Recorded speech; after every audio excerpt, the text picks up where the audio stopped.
The following content is provided under a Creative Commons license. Your support will help MIT OpenCourseware continue to offer high-quality educational resources for free. To make a donation or to view additional materials from hundreds of MIT courses, visit MIT OpenCourseware at ocw.mit.edu.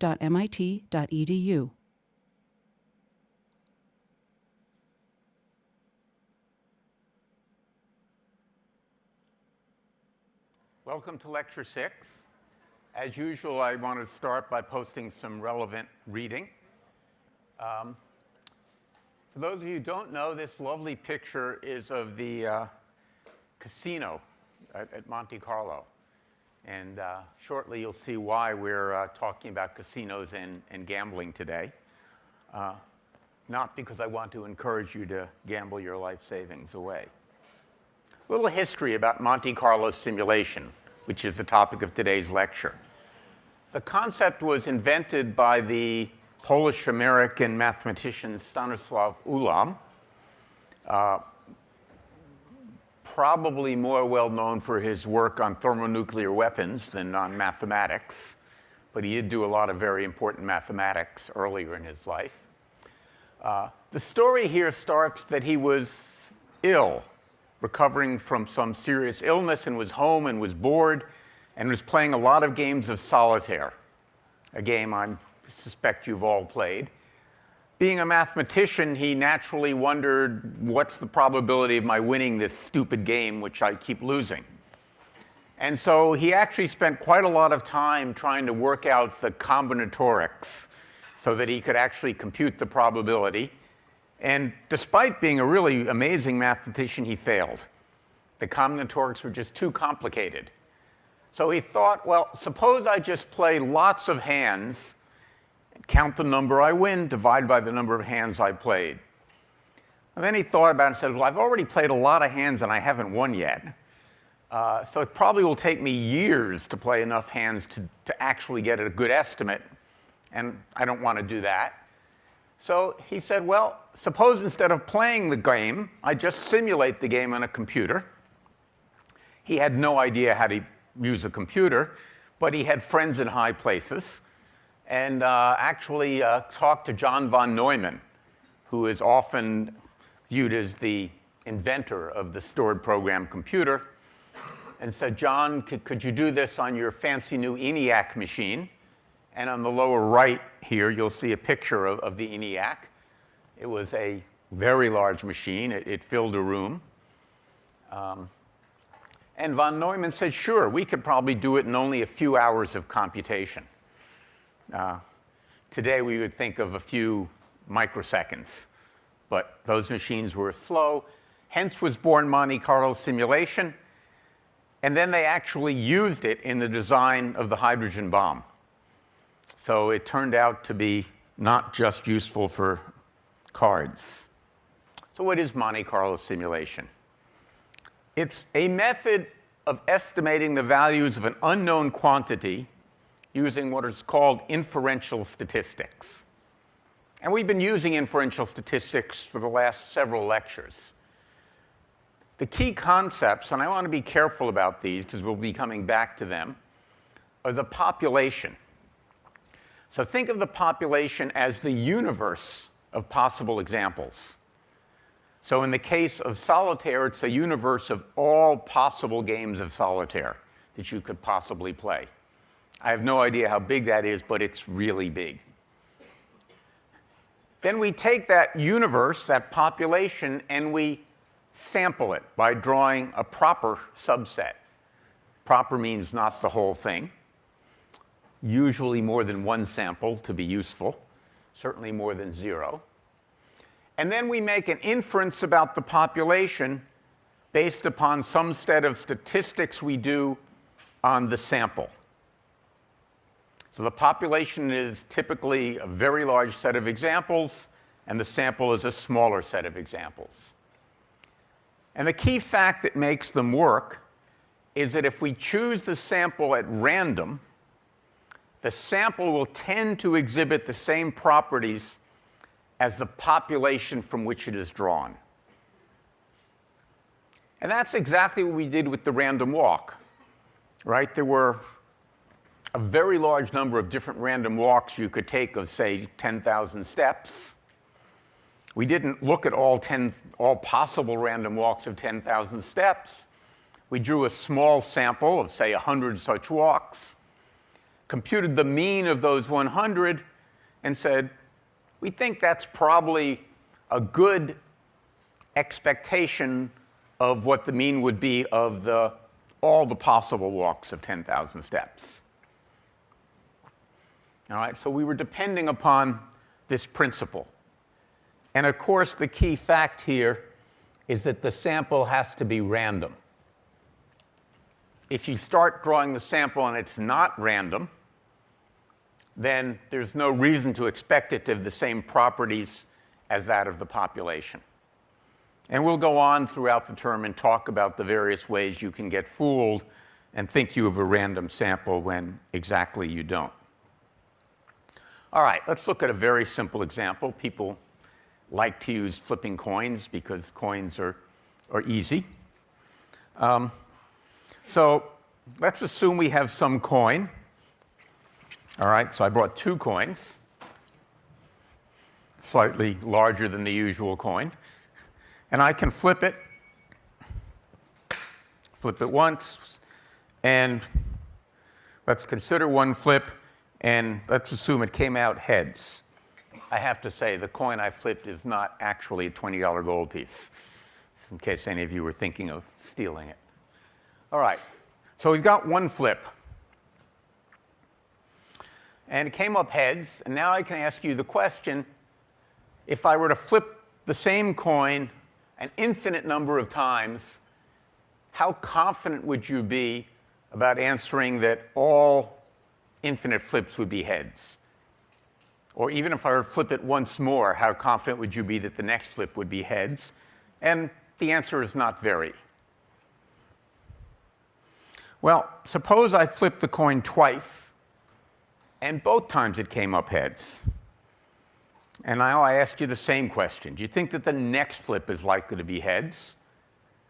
Well, maybe you would be more inclined to say yes than having only seen one flip, but you wouldn't really jump to say sure.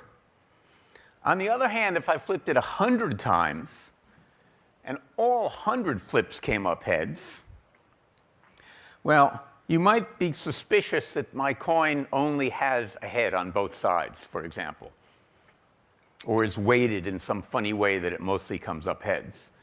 And so a lot of people, maybe even me, if you said I flipped it 100 times and it came up heads, what do you think the next one will be? My best guess would be probably heads. How about this one? So here I've simulated 100 flips, and we have 50 heads here, 2 heads here, and 48 tails. And now if I said, do you think that the probability of the next flip coming up heads is at 52 out of 100? Well, if you had to guess, that should be the guess you make. Based upon the available evidence, that's the best guess you should probably make. Because you have no reason to believe it's a fair coin. Could well be weighted. You know, we don't see it with coins, but we see weighted dice all the time. Or we shouldn't, but they exist. You can buy them on the internet. So typically, our best guess is what we've seen. But we really shouldn't have very much confidence in that guess. Because, well, could have just been an accident. Highly unlikely, even if the coin is fair, that you'd get 50-50, right? So why, when we see 100 samples and they all come up heads, do we feel better about guessing heads for the 101st than we did when we saw 2 samples? And why don't we feel so good about guessing 52 out of 100 when we've seen 100 flips that came out 52 and 48? And the answer is something called variance. When I had all heads, there was no variability in my answer. I got the same answer all the time. And so there was no variability, and that intuitively and, in fact, mathematically should make us feel confident that, OK, maybe that's really the way the world is. On the other hand, when almost half are heads and almost half are tails, there's a lot of variance. Right? It's hard to predict what the next one will be. And so we should have very little confidence that it isn't an accident that it happened to be 52-48 in one direction. We should have very little. So as the variance grows, we need larger samples to have the same amount of confidence. All right, let's look at that with a detailed example. We'll look at roulette, in keeping with the theme of Monte Carlo simulation. This is a roulette wheel that could well be at Monte Carlo. There's no need to simulate roulette, by the way. It's a very simple game. But as we've seen with our earlier examples, it's nice when we're learning about simulations to simulate things where we actually can know what the actual answer is so that we can then understand our simulation better. For those of you who don't know how roulette is played, is there anyone here who doesn't know how roulette is played? Good for you. You grew up virtuous. All right. So, well, all right. Maybe I won't go there. All right. So you have a wheel that spins around, and in the middle are a bunch of pockets. Each pocket has a number and a color. You bet in advance on what number you think is going to come up or what color you think is going to come up. Then somebody drops a ball in that wheel, gives it a spin. And through centrifugal force, the ball stays on the outside for a while. But as the wheel slows down, it heads towards the middle. And eventually, it settles in one of those pockets. And you win or you lose. Now, you can bet on it. And so let's look at an example of that. So here's a roulette game. I've called it fair roulette because it's set up in such a way that, in principle, if you bet, your expected value should be 0. You'll win some, you'll lose some, but it's fair in the sense that it's not either a negative or a positive sum game. So, as always, we have an underbar in it. Typically, well, we're setting up the wheel with 36 pockets on it. So you can bet on the numbers 1 through 36. That's the way range works, you'll recall. Initially, we don't know where the ball is, so we'll say it's none. And here's the key thing is, if you make a bet, this tells you what your odds are. That if you bet on a pocket and you win, you get len of pockets minus 1. So this is why it's a fair game, right? You bet $1. If you win, you get $36, your dollar plus 35 back. If you lose, you lose. All right, self.spin will be random.choice among the pockets. And then there's simply bet, where you just can choose an amount to bet and the pocket you want to bet on. I've simplified it. I'm not allowing you to bet here on colors. All right, so then we can play it. So here's play roulette. I've made game the class a parameter because later we'll look at other kinds of roulette games. You tell it how many spins, what pocket you want to bet on. For simplicity, I'm going to bet on the same pocket all the time. Pick your favorite lucky number and how much you want to bet. And then we'll have a simulation just like the ones we've already looked at. So the number you get right starts at 0. For I in range number of spins, we'll do a spin. And then tote pocket plus equal game.bet pocket. It'll come back either 0 if you've lost or 35 if you've won. And then we'll just print the results. So we can do it. In fact, let's run it.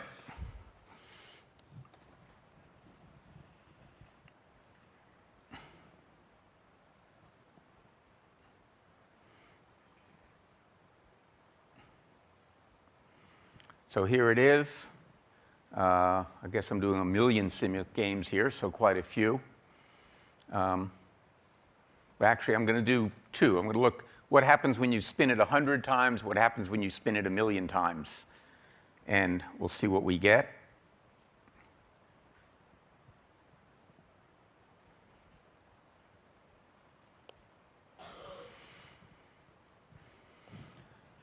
So what we see here is that if we do 100 spins, the first time I did it, my expected return was minus 100%. I lost everything I bet. Not so unlikely, given that the odds are pretty long, that you do 100 times without winning. Next time I did 100, my return was a positive 44%, and then a positive 28%. So you can see for 100 spins, it's highly variable what the expected return is. That's one of the things that makes gambling attractive to people, right? That if you go to a casino, 100 spins would be a pretty long night at the table. And, maybe you'd won 44%. You'd feel pretty good about it. What about 1 million spins? Well, people aren't interested in that, but the casino is, right? They don't really care what happens with 100 spins. They care what happens with 1 million spins. What happens when everybody comes every night to play. And there what we see is, you'll notice much less variance. Happens to be minus 0.04, plus 0.6, plus 0.79. So it's still not 0, but it's certainly, these are all closer to 0 than any of these are. We know it should be 0, but it doesn't happen to be in these examples. But not only are they closer to 0, they're closer together. There's much less variance in the results, right? So here I show you these 3 numbers and ask, what do you expect to happen? You have no clue, right? So I don't know. Maybe I'll win a lot. Maybe I'll lose everything. I show you these 3 numbers. You're going to look at it and say, well, it's going to be somewhere between around 0 and maybe 1%, but you're never going to guess it's going to be radically different from that. And if I were to change this number to be even higher, it would go even closer to 0. But we won't bother.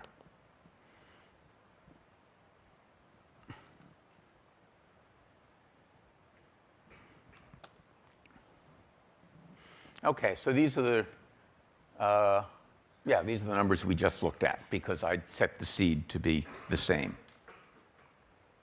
So what's going on here is something called the law of large numbers, or sometimes Bernoulli's law.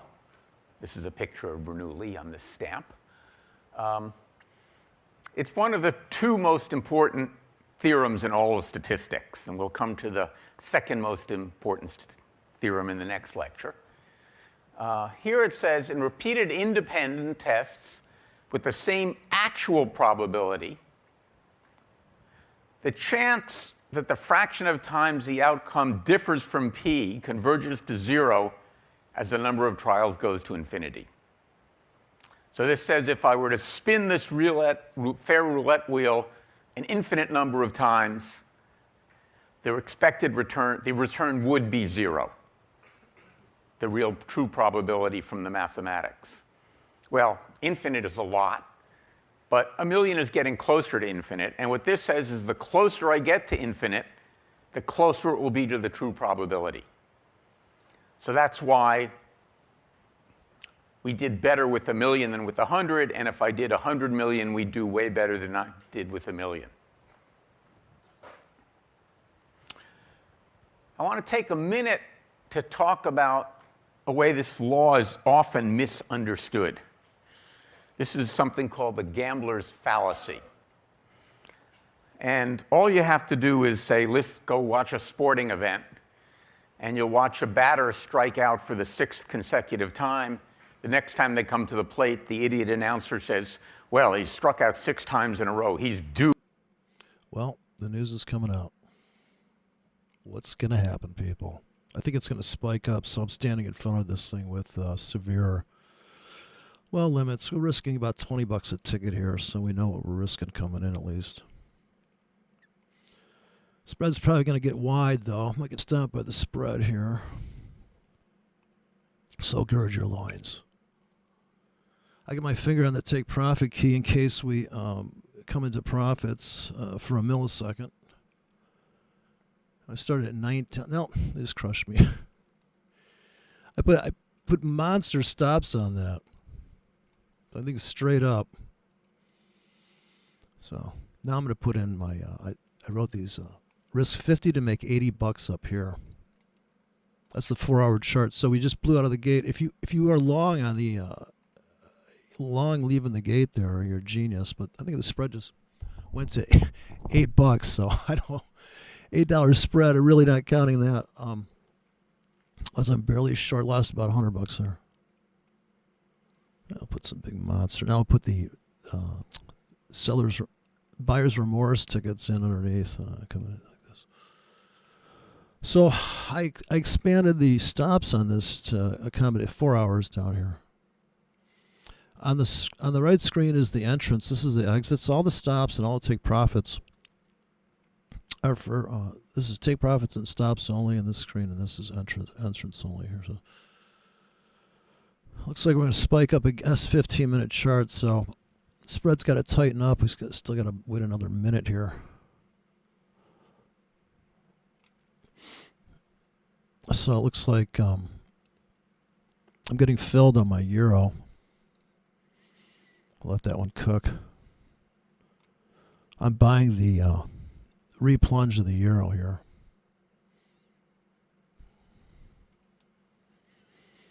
So I suspect they were going to ram it back. So you get cash out here, or you long for the ride. This is a big crush. I think I'm going to buy all the way down here. I'm putting in my 50 pip stops to make 75 pips at the very bottom now. So the other broker I'm running is the euro on the. I put a little scalp in here. It's got blown out. So we're going. I'm buying into the plunge now. On. So I put a little. I lost about. I think about $10 right here. Okay, now I'm going to come in with my buy limits. They're not going to be deep enough. Those are double clicks. That's all I got on this broker. Or I've got my buy at the market with a 22 pip stop. So I'm going to buy this auction right now. Big smackdown on the euro. So I'll go to the 1 minute chart. So I'm just going to load the wagon here, double clicks. And some buy limits. I don't have a script. I need one that goes about 50 pips deep right now. But if we zoom into the 1 minute chart, this is what we're doing. We're just going. I don't have a 50 pip stop, or I'd buy at the market frantically right now to make 100. So I'll just wait. I just wait and come back here. This is a 1 minute chart. We got limits below, so let's just get in below then. Too tight a stop, so I ran these. This is what I ran and got blown out. I think this is about a 3K inside here, and it's probably about, I don't know, just a couple dollars risk. Now I'm going to buy some more right now at the market. I'm going to load the wagon on these little baby. There's 10 grand on that account. So this one's still getting filled on limits to back into the abyss, I guess. This is the 5 minute chart. Crushing back, 15-minute chart, crushing back. Got 50 pip stops here. I'm in a 3K right now. So all the way back to the 100-yard line, this will be a 99-cent deep discount. For the next 8 hours, I'll be buying all the way down here. Okay, so now next account.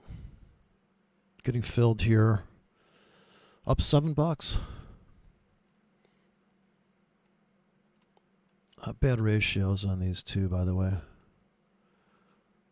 1 hour chart, so I'm going to place top tick Tommies in now. Go to the 4 hour chart on this one.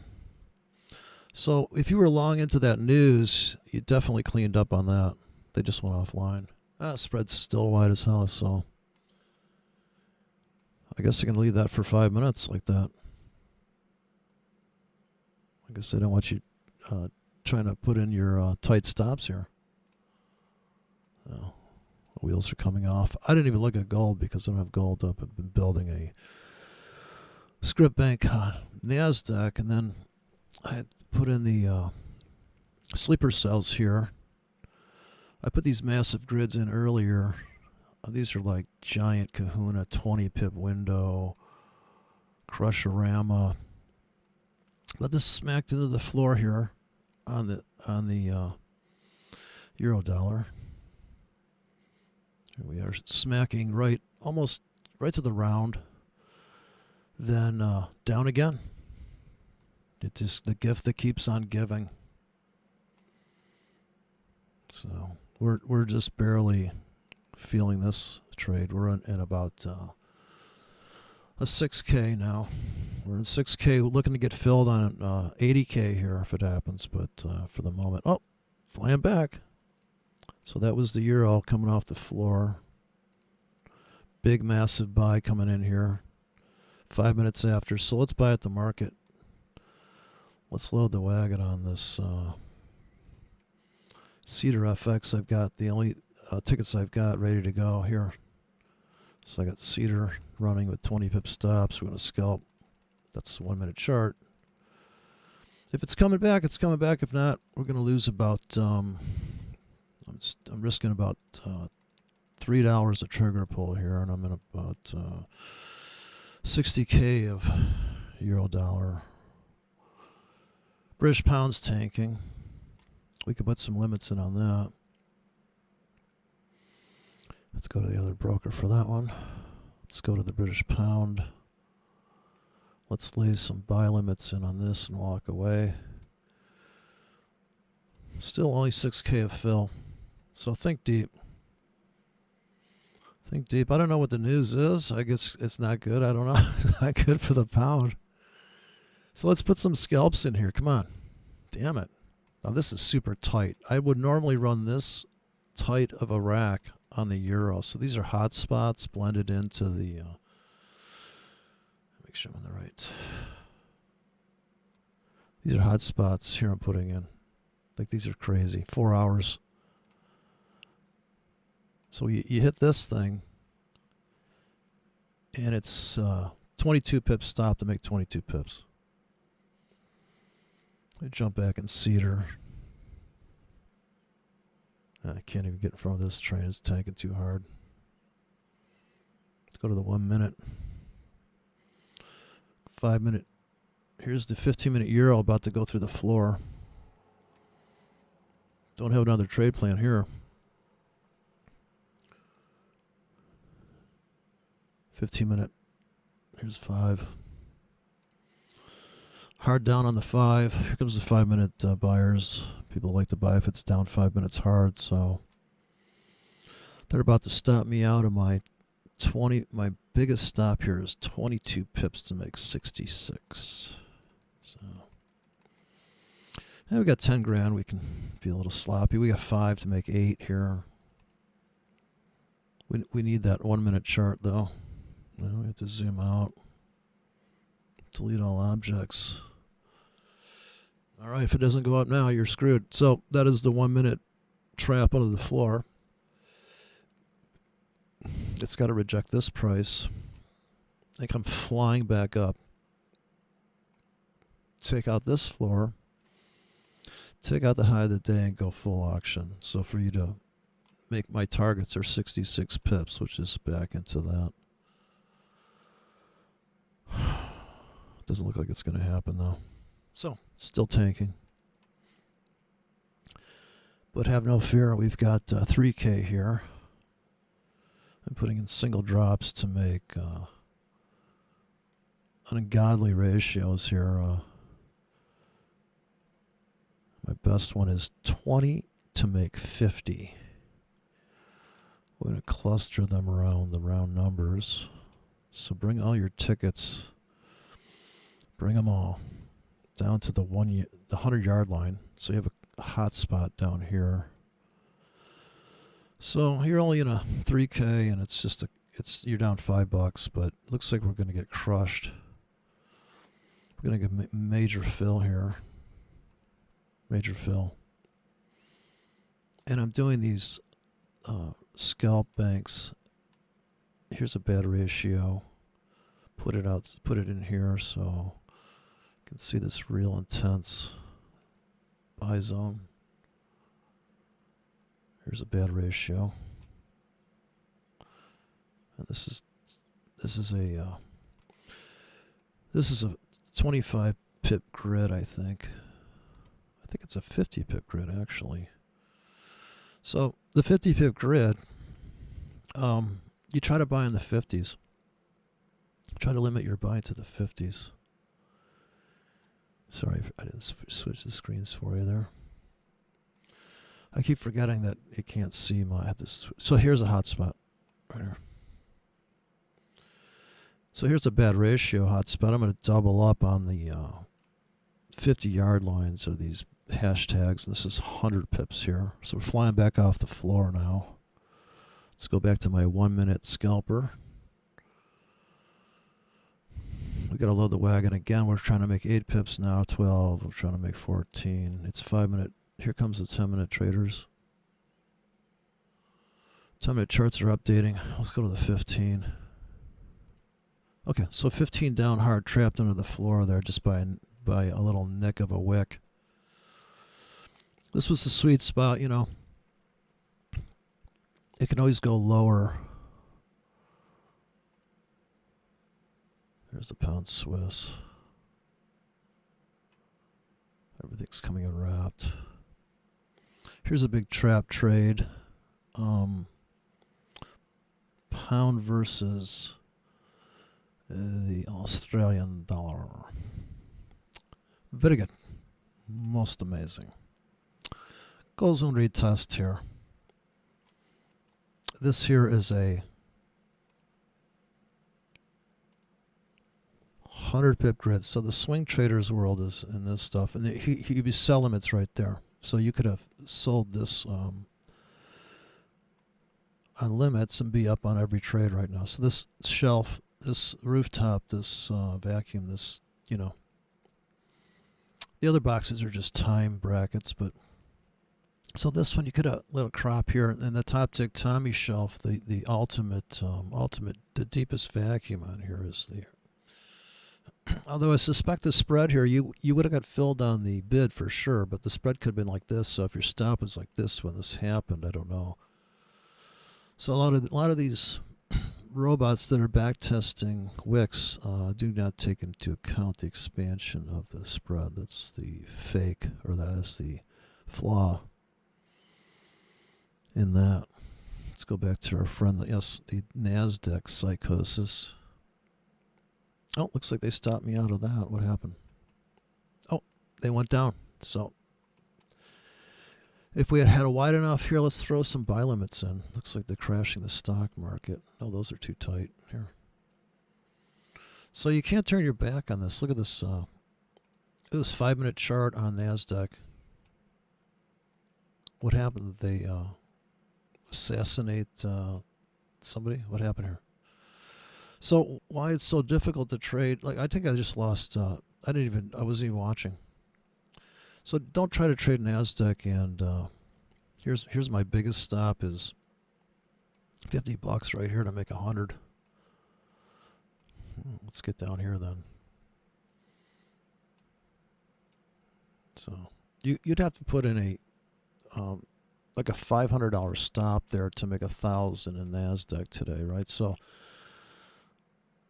check out the 1-minute chart. I don't know if this is bad data for me, but you know, stocks haven't even opened. I think somebody blew up this broker. I wasn't watching, so the spread's back to tight though. Maybe we're offline. I don't know. It's my only NASDAQ feed, so that's why I trade forex. Okay. Here, let's buy at the market. Let's go back to trading as usual. The fuck up NASDAQ. I cannot get my brain around that. So let's go back to our little itty bitty trade on the 15-minute.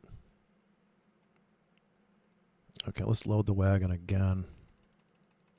Down here. Every trade, five bip stops. What happened to that? Oh, so that was our little take profit. I think we missed it. Oh, they're going lower. Let's go back to a market we know. Market we know and trust. Okay, 13K. Let's put some sell limits on the dollar CAD. Let's re-rack this top. They took away my tickets from the last. I'll just spread them wide. British pound's getting filled. Put another 20 pipper in here.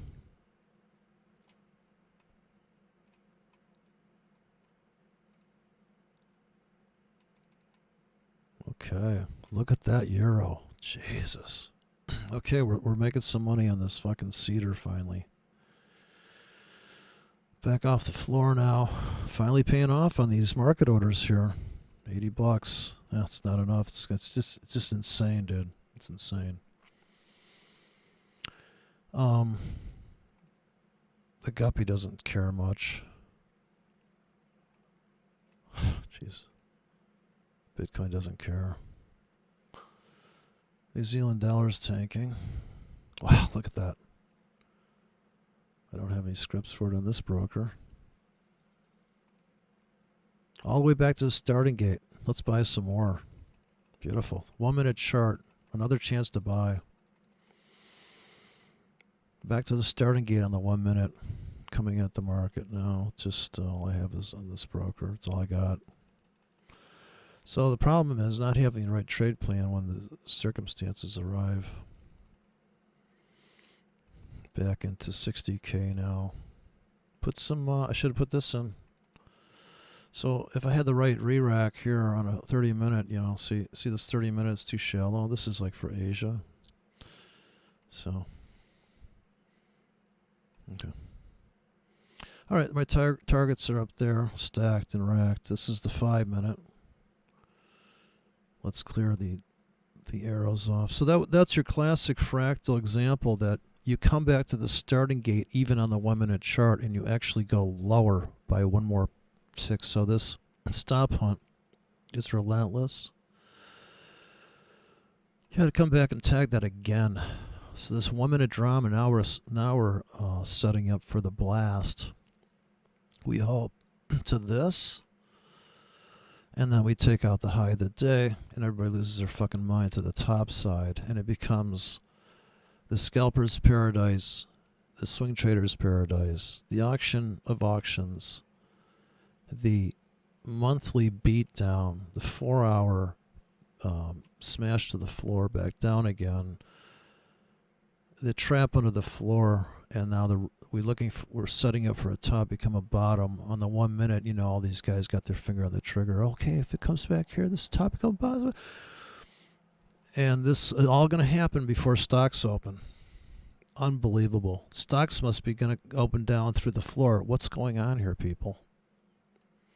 Is the stock market hasn't even opened yet. It's going to open down 1,000 points when they figure out that, you know, I can't say it, or they'll ban me. The price of hot dogs have gone up on 4th of July.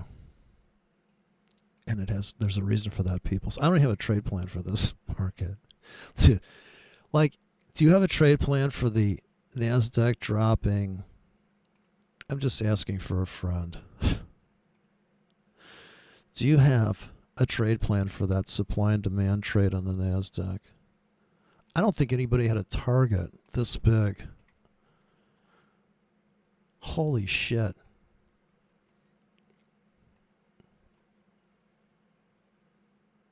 Behold, the 5 minute NASDAQ. I'm gonna start buying at the market. Fuck them. I got a $50 stop. Here, I'll show you. I gave you what for? Here's my market orders right here. You didn't think I didn't prepare for this?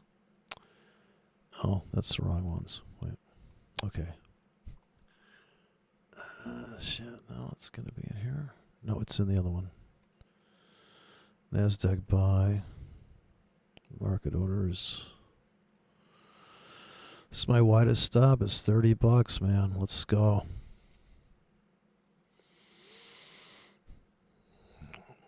We're ready for a retrace. That's 1 minute down. I don't know if the broker went offline. I don't know if you got a better.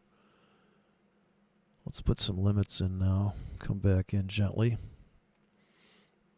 Let's put a $50 stop here. $50 stop here. $50 for 2 hours. $50 for 2 hours. 1 minute chart on NASDAQ. Holy shit. Do people really trade this? Well,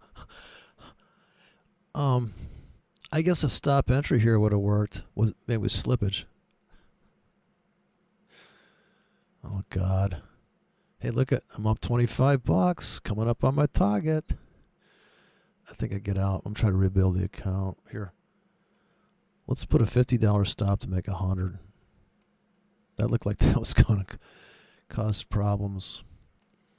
Here, let's try to rebuild the account. I'm getting a signal. I'm getting oversold on the 5 minute. What are you getting over there?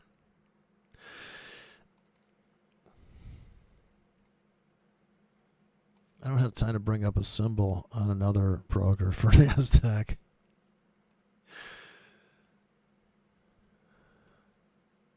Let's make an end of the world stop here. Let's risk a third of the account. I'll show them. I'm gonna put a $200 stop on this fucker. Let's go. Let's go, Brando. 200 to make $80. I'm not greedy.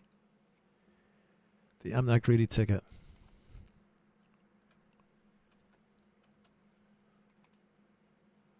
Now let's try to make.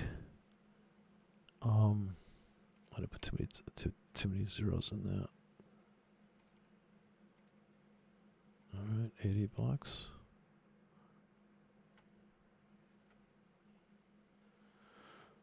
Okay. 2 hours. She's ready to go. This is for a big kahuna drop here. So I could either delete all these. So I'm going to interweave my $200 stop to make 80. 2 hours. Let's get in here. Let's re-wick the wick. So $200 to make 80. Had we chosen the supply zone from like I don't even know. This is the daily so far. Is there a nook or cranny back here on the good Lord here? Here's the only supply zone I can see. There's a 1 hour that starts here. And that's good for that. Oh, jeez. That is a monster. Man, baby took that hard. So you're in that. I guess on the 15. So the nice thing about the drops is your whole trade plan is right here. This is $40 to make $30. This fits very nicely. You can see back into the half-hour charts. So that is a move. I've not seen a move like that in really my life, I think. So we're definitely seeing some price action today. Looks like a buy at the market. Okay. Just enough room for my buy at the markets. 25 to make 35. How about a fancy buy limit drop, double click. These are 3Ks. Ooh, 10 pips, 20 for 15 minutes. So we're going to layer 15-minute drops on top. Okay, so we had about $2,000 going into this drama. 1 minute chart. This is the supply zone from the 1 hour. We're just below the 1 hour supply zone. The deepest vacuum, if you had your void fill indicator, it's going to pick this little, I don't know if you can see it, but right here. I'll put in a little bit more intense box. Okay. Hot box color there. We'll make this a real box. So that's it. Top of the box. So we could re-dip it. So I put those big 200 pip stoppers in there.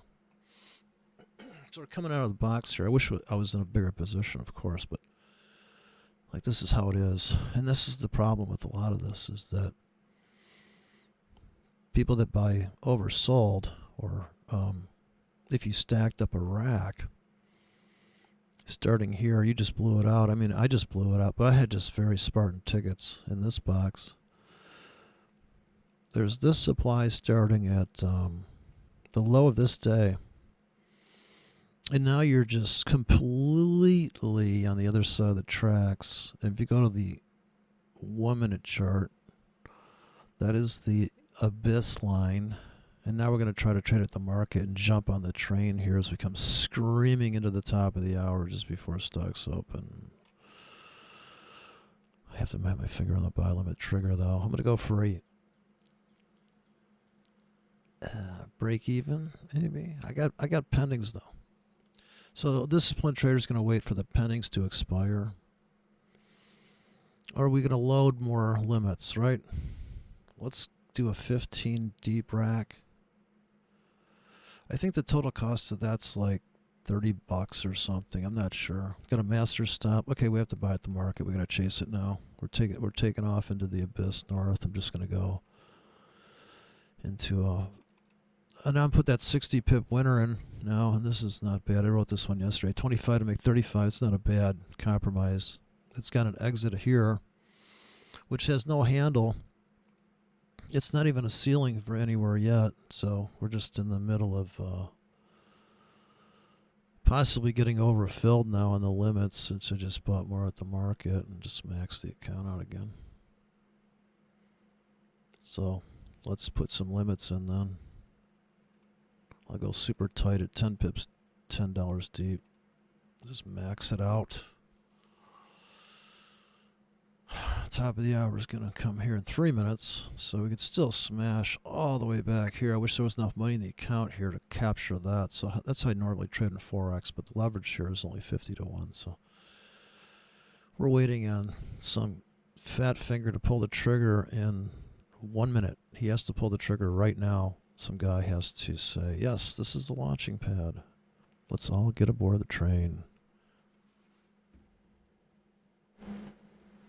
The train north. The winning train for the bulls. The bullish winning train. All aboard? So.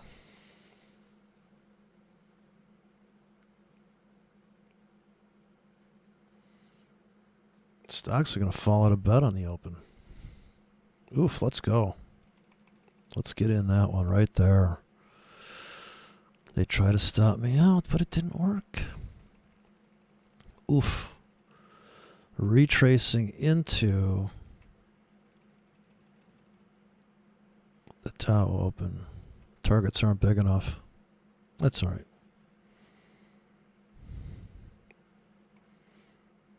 If I can make a few bucks. It's gonna, people's heads are gonna explode.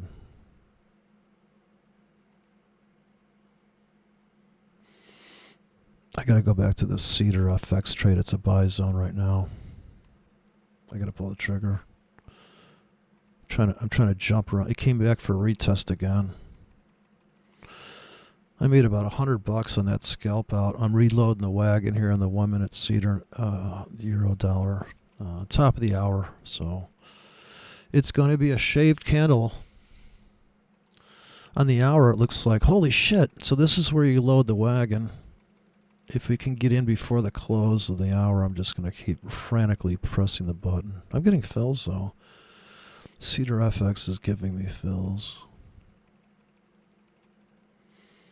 So the spread's fairly tight. They're charging about, what are they charging here on the round trip?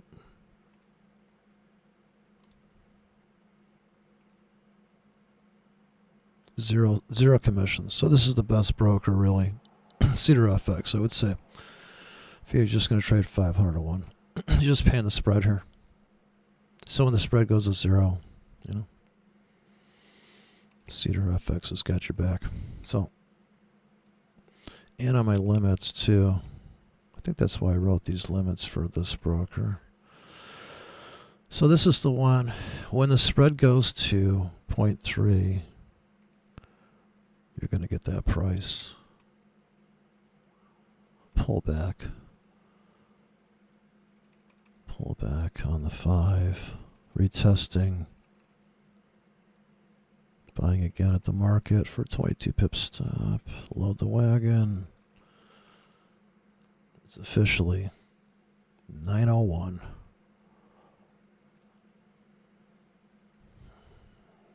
We're making money here. Going to buy some more. Buying some more of that NASDAQ for the scalp.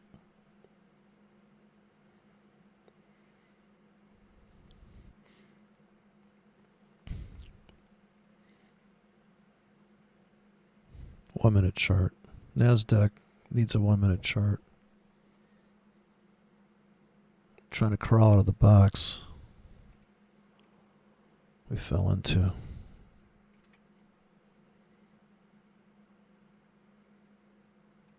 Five-minute chart.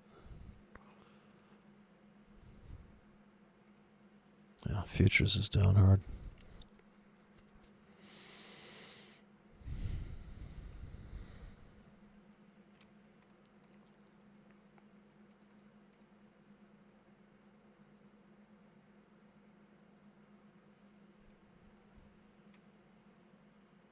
I put my $200 limit in.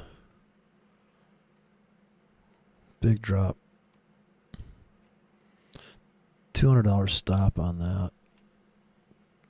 You go $50. It can handle this whole crush. So essentially, we dropped about, $1K. I think we just dropped about $500 in a 1K. It's $10 handles. What does it look like? $200 per ticket. I need a handle that's bigger on top. Like $1,000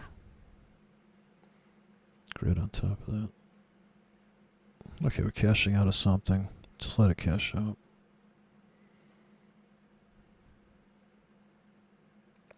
Just trying to get the account back to right, 1 minute. Trend Trader's just about to tag me out. Flying back. The seller's remorse, I suppose. I'm ready to cash out, actually. Got my finger on the trigger. Let's dump it, and then let's reload on limits. So, let's go flat. Okay, come back. So now I can relax and put this big fat ass "you can't stop me" out trade in. Not after that shit. So I'll go back and relax now. There should be a 200 to make 200 here. So it's a bottomless pit. you got to build your own trade. They call them what they call order books. You know, in the old days, floor traders had these. Well, the stuff they did, but how hard can you handle going underwater? How much pain can you take? Let's make this 120 target. How much punishment can you take? Let's rewrite that to 120.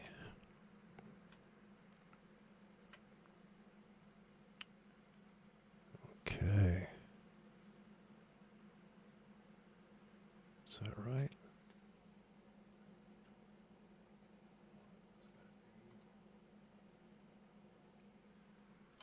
Yeah, that's a lot of zeros. Okay. Compile that. So this is going to be the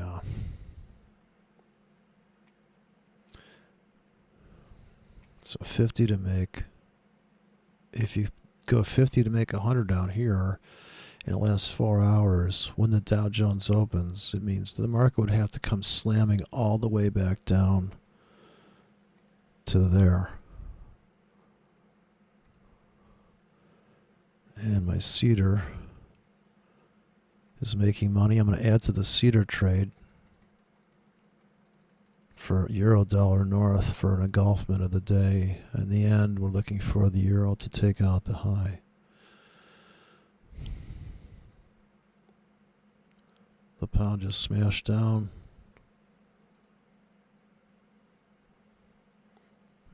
I don't have grids for this one, but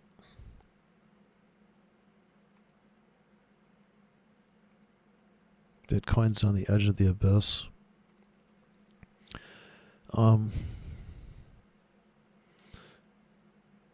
You know, this looks like Bitcoin's going to drop another 10 grand, doesn't it? Like, is this a problem? Yeah, so the next buy zone I'm saying is 10 grand on this puppy for the long-term investor. Oh, Jesus. What's going to happen?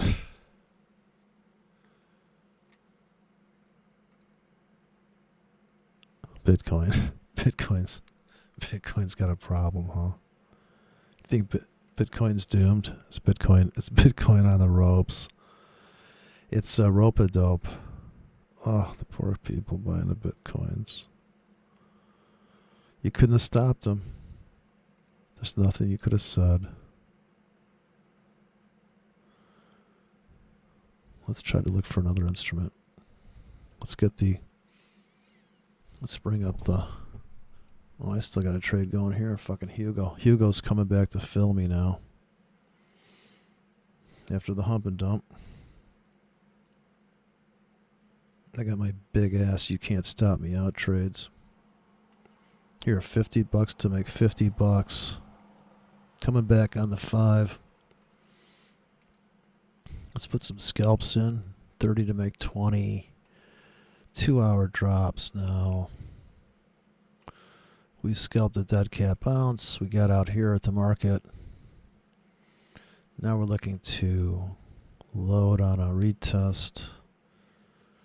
Then I have a $200 to make $120, $200 to make $120, $200 to make $80. We could have used those today, although this dropped about $1,000. I think this dropped about, I'd say 250 handles.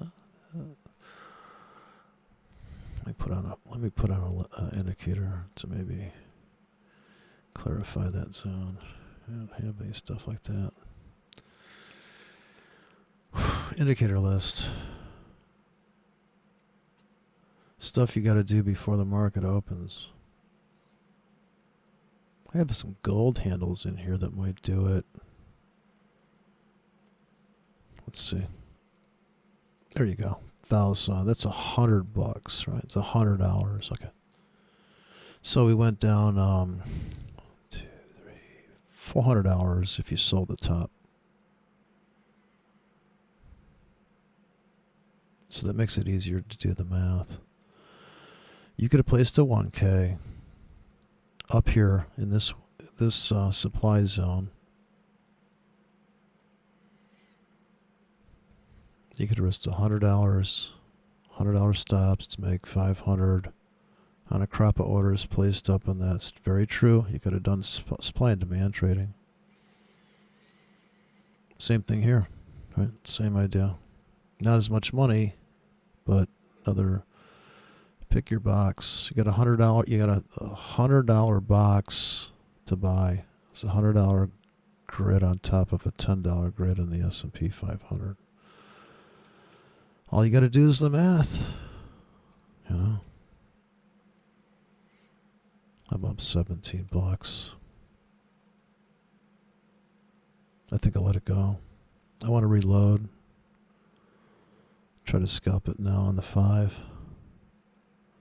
Okay, you could put a 50 pip grid in there too. Anyways, let's do the let's let it add to it. I don't know what the stop is on this one. I really don't know this market, but I'm just trying to build scripts for people to trade NASDAQ, so they know every time they drop a order, roughly you're risking $50 when you drop this for 4 hours to make $50. So these are break evens for 4 hours, and this is $100. So that you could have placed sell limits up here at Top Tick Tommy. You would have made your first 100 pips. The reason why vacuums matter is because if you stood in front of this vacuum,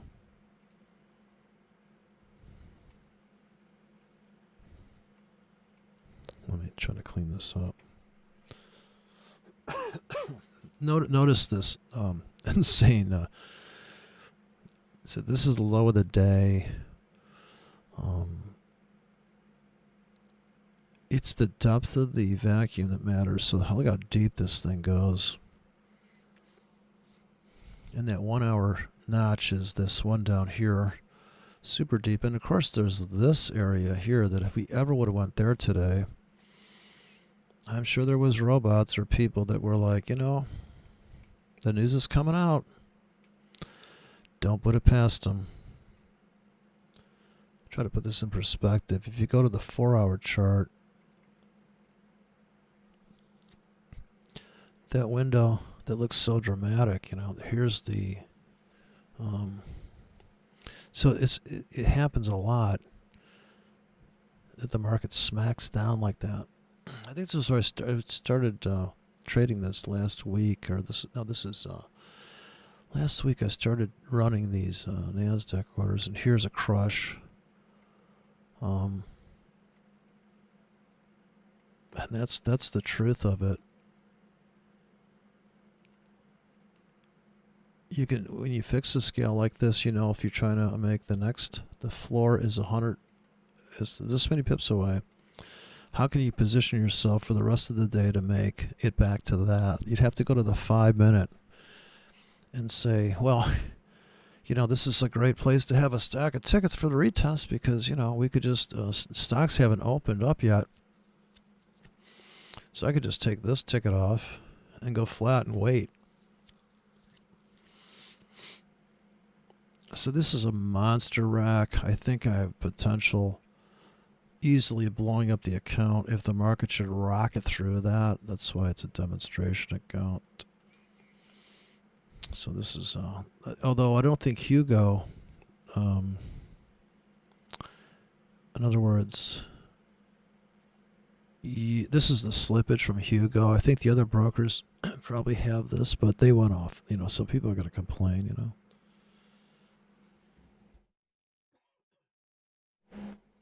I'm sure they've told their clients. I hope everybody knows, read a disclaimer that the market could go catawampus at any moment. I think that's obvious. I'm sure there was a red alert on the news. But since I don't trade the news based on fundamentals of like, does this mean that I should buy the stock market because inflation numbers must be getting worse or something? Let me go take a look. Try to assess this from a fundamental standpoint.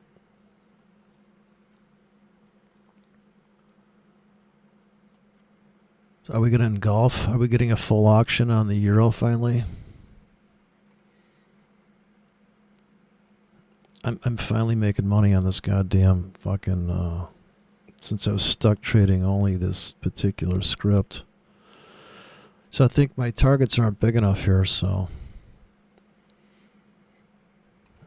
it looks like we're going to try to take out the high of the day on the euro and just keep pounding north. So that would have been it right there.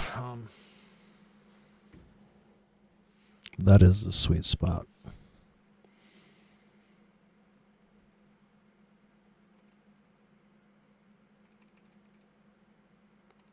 Amazing, amazing 1 minute chart. So look at the 1 minute chart. Look at this thing come down here. Destroying the 1 minute chart's easier to see. Now we're long. We're just going to let our take profits cash out here. Trying to make about $500 as we come flying towards the high of the day, looking to engulf the high of the day. Starting a whole smash. This is Wednesday. We're going to go insane up now. Start crawling out of the hole. That's the daily. We have to make it back. The swing traders need to make it back to their juicy target, which is about 300 pips north. We made targets on the 4 hour top bottom. The sellers came in there. And another place to put sell limits for the scalps, this 100 pips. So if you think in 100 pip pockets with 50 pip stops, you're going to trade 20Ks to make the same amount of money somebody makes trading as 2 standard lots for an hour in the market, and maybe they're getting stopped out. Here's the pullback. I'm glad I got out of this NASDAQ. I think we still come into this crush, so I'm looking to load the crush on NASDAQ tickets.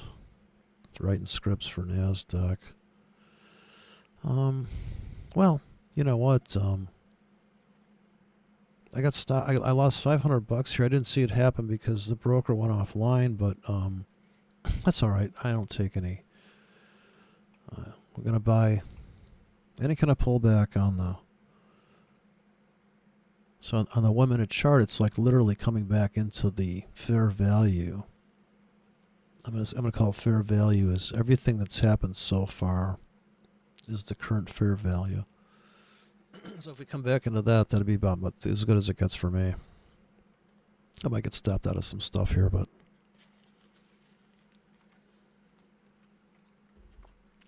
so with the scripts, I was able to rough and tumble through this.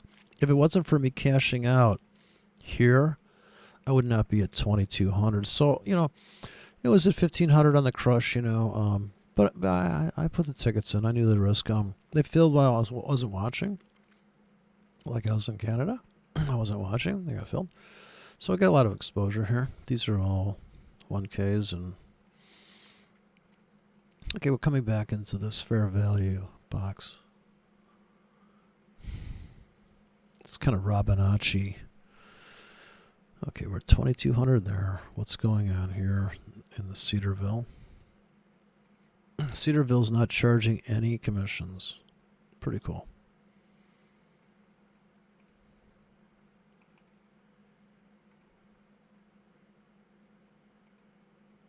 So we smacked off the floor on the 5 minute. Everybody's taking their money and ran. All the scalpers on the 15. Now in the precarious position, is this reaccumulation for another flip up, or are we going down the tubes again?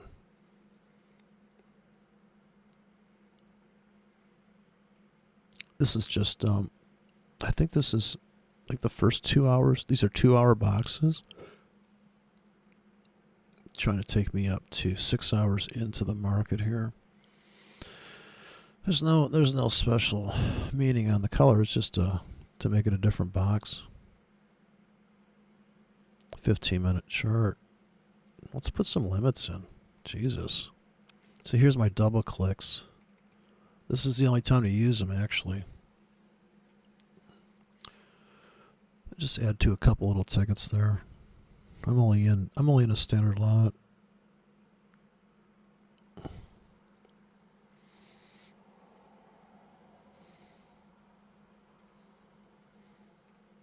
Hugo's filling me up. I got 5K I filled on now.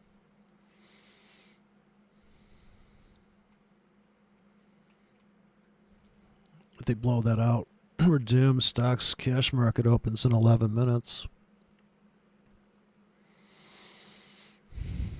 What is going on, people? Boy, the volatility is out of sight, isn't it?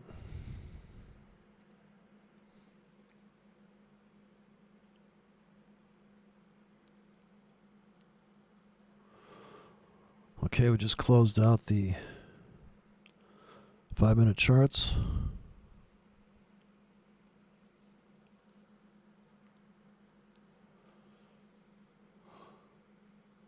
Ten minutes before cash. Let's buy at the market. Gotta have your ticket in your fingers. Let's get in some.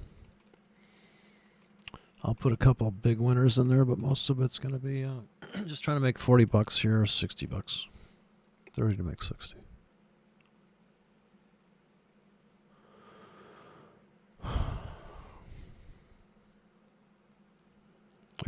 We could still come flying back, so that's kind of like a risky trade in there.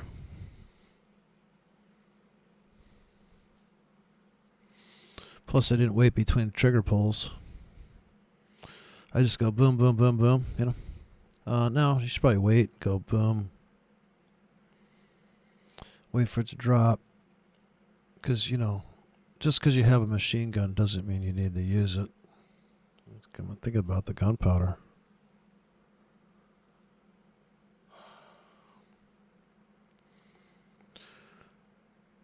Okay, NASDAQ. And what are they saying, people? Okay, oh God, inflation's going up. Oh no. Oh jeez, people. Monetary statement out of Canada. Let's put some Canadian tickets in. Oh, 10 a.m. That's going to be drama. Oh, let's trade on. I just wrote some psychotic limits, but I can't remember which broker I put them on. I put on to trade the guppy. Yeah, I'm going to copy them over. 11 a.m. There's going to be a press conference. Oh my God. So are they going to raise the rates in Canada? Is that the talk? Oh, look, I'm getting stopped out, see? Told you. Fuck them. Let's buy at the market.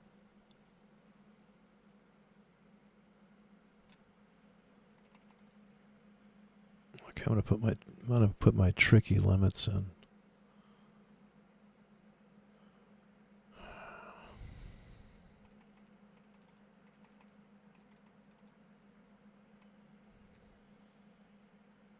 Now we're at fair value. So she should have waited. Let's try to get to the other market though. Retest. Buy limit retest on euro again. Getting filled on these tickets again too. All waiting for the Dow Jones. What's going to happen to the Dow Jones on the open? Gap open down, right? Down 800 on the open. What's the news going to be? People's heads are going to explode.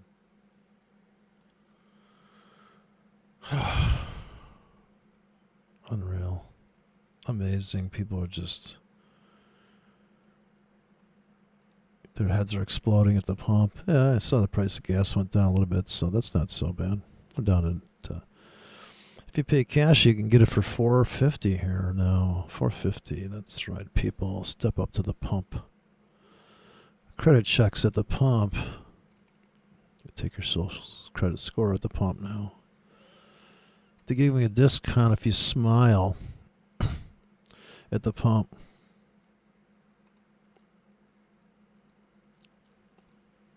That's right, you get a smile discount.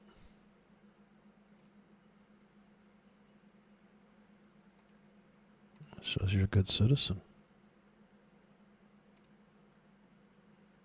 3 people viewing here, Jesus. I guess I should wave to them. So we're going to wait for stocks to open. We have a choice. Fair value. Nice. Let's buy at the market. That was beautiful. 5-minute warning. Come on, people. Jump on the train. I'm all in.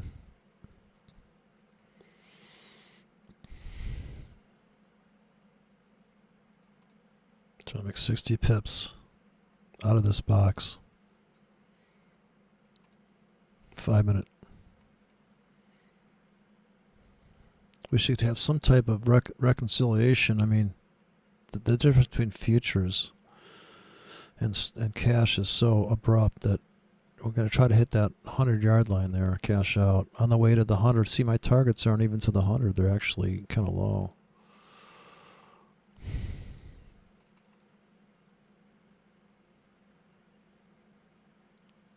We need to blast up.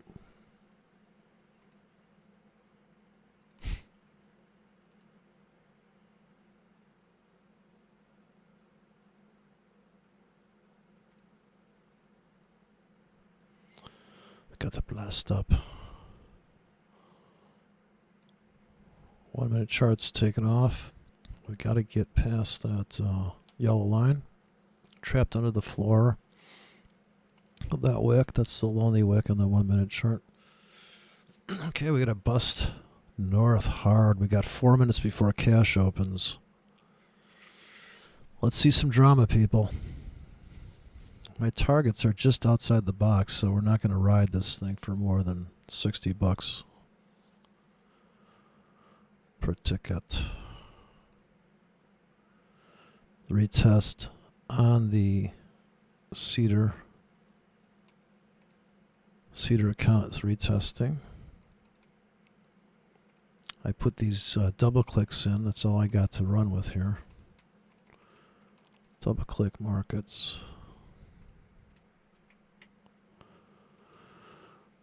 15-minute chart zoomed out. Euro dollar. Back to the stock market. Now pins and needles. Waiting for cash to open, and then 10 o'clock we have to go to the. We're gonna have to go run the stuff that's monster grids that I made last night.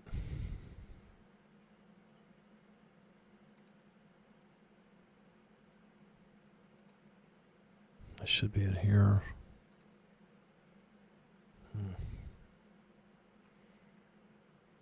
Wow. Now it's going to be under the 8 hours. Okay. It's deep. Oh, man. Here it is. Uh-oh. Getting crushed here. 2 minutes till stocks.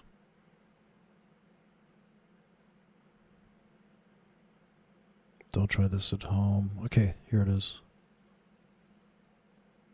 Let's bring up the CAD.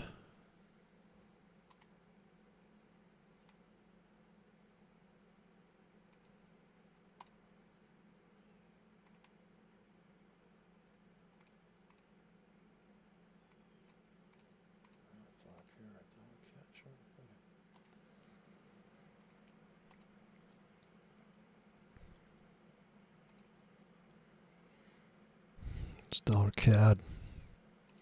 So here's the monster scripts I wrote for dollar CAD.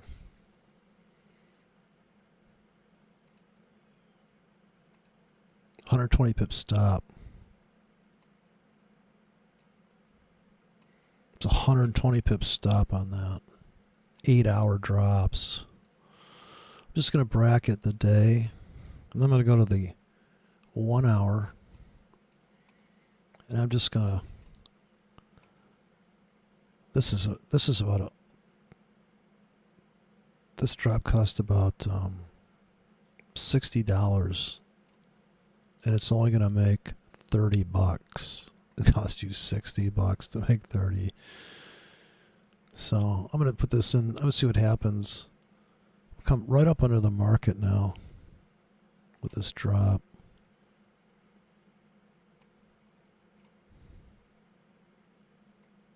Let's just buy like crazy into that. This is nothing compared to trading NASDAQ.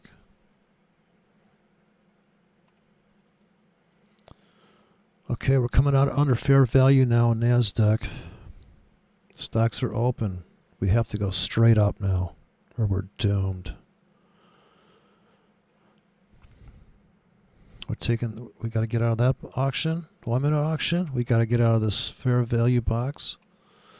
We got to go rocketing up to the top of the box. I'll scalp out and maybe I'll make it to 3,300 in 5 minutes.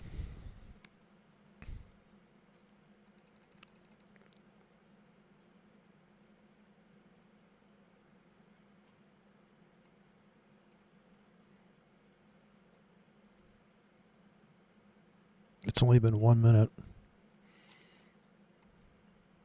I'm still in some.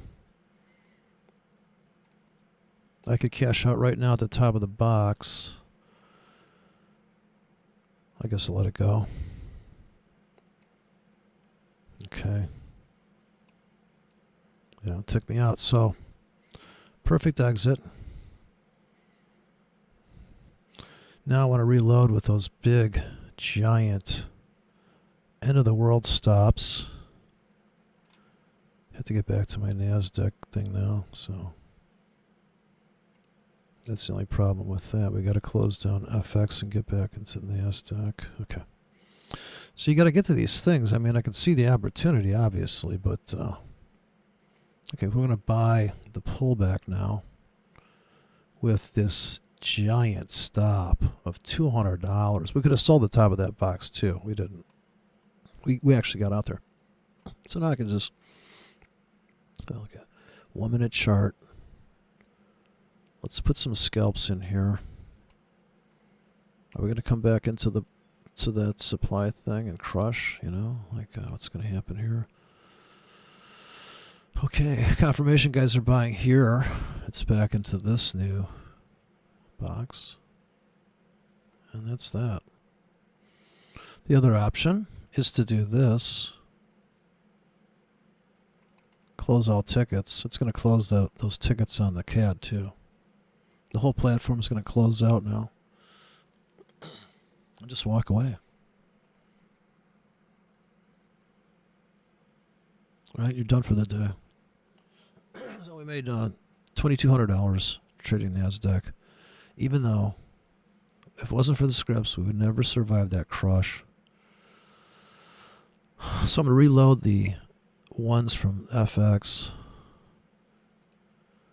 These kahuna drops are sitting here. End of the world shit here. Let's sell up into that. Let's sell up into that again. It's got like a Bigfoot bottom to it. It's not really logarithmic. It's just piggish. Let's interlace them. I just want to see what happens. Sell way up into the nosebleed. What else we got?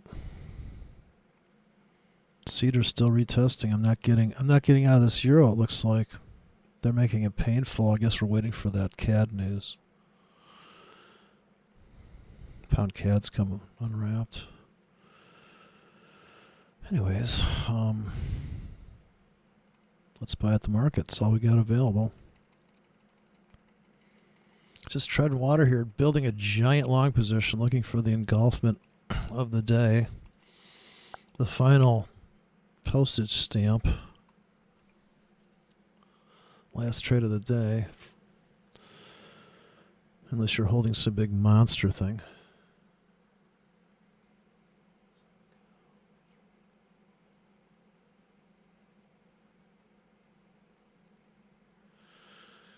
Yeah, well, so yeah, try to start with $1,000 account, $1,000 to $2,000 accounts to make it seem realistic. But the Nasdaq, unfortunately, is using so much margin, the 50-to-1 leverage. So I'm trying to do the Nasdaq account. I just made like $1,200 in like half an hour in Nasdaq.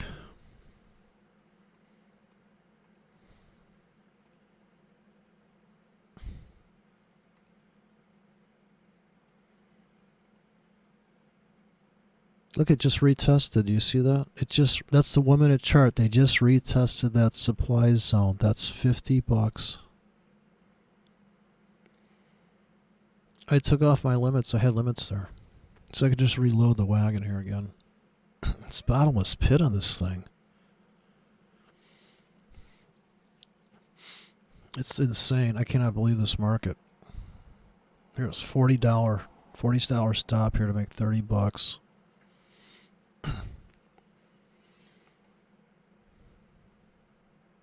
Look, it came back and stop hunted the guy that thought that was the bottom for the day in the 1 minute. Wah, wah, wah. Here, let's just buy here. This is now risking about a good $60 here actually. Here's $30 to make 20. $30 to make 20. Buy limit coming in. Looking for the 1 minute chart to stag down one last time before we take off to the northern. Oh, it's too late. It's going north. Oh well. Should have not taken those tickets out of there. That was another supply zone trick. They come down to this little wick, and just within a 10 pip window. So you could have sold the top of this box. You could have done any trade you wanted here.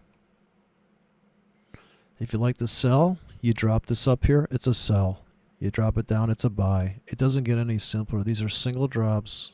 You got the expiration. For 1 hour, I will buy down here. For 1 hour, I will sell up here. I will sell up here for 2 hours, risk 20 to make 10, 20 to make 20, 20 to make 10. This is all I'm doing. Now, you don't like that trade? That trade scared the shit out of you? Just close the ticket down before the market gets there. So, I like that sell up there. So stay away from the market. Here's a half-hour drop. Here's a 30-minute expiration. Can the market make it up there in 30 minutes is the question. 30-minute drops. Right? So in the news, you could have put a 30-minute drop up in here to sell. And good thing it disappeared, right? 15-minute, because good thing it disappeared because you don't want to sell now. It looks like it's going to go smashing north. This is a ridiculous price. Look in the context of where you're at. Don't lose perspective. That's a daily wick on the NASDAQ. I guess you could say there's a supply zone here at the body. I just got filled on a sell. Or I got filled on a buy. So I just got a buy fill there on that little baby scalper. How close to the market? Oh, a little pullback. Look at that. A little fill there. These cells look ridiculous, but I'm going to let them go just for demonstration purposes. Let those cells kind of hang out there. Up $20. Let's take it. Let's put a buy limit back there again. 30-minute buy limits now. The closer to the market, the shorter the expiration. We don't want to fill unless it's really a good trade. I pull back there. 30 minutes up here looks safe. 1 minute chart. Let's put some monster stops in so I can survive it.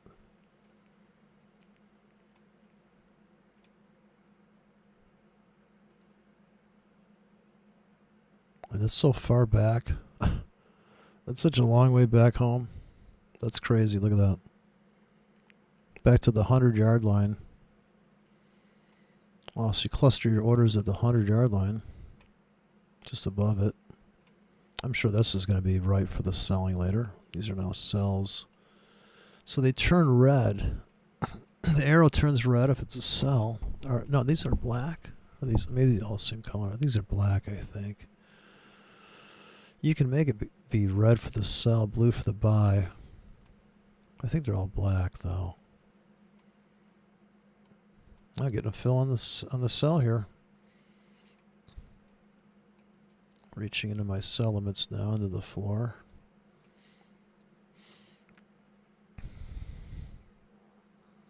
So the 1 minute, that was quite the trade. If you're holding through that whole trade, you got in down here at bottom tick Betty on the 1 minute, and you're holding all the way into that. That's amazing. Now we're short just a little bit. I'm going to take it because I got plenty of exposure above me. I think they're going to spike it up, so let me take off this ticket. And let me just sell into the density around that. This is going to be sell city. And let's go buy city back down here at the starting gate. We could come back into this fair value too. So the new fair value is going to be like this from here to here. So easily come back, to this top. It's a 1 minute chart. So I'll pepper a few in there.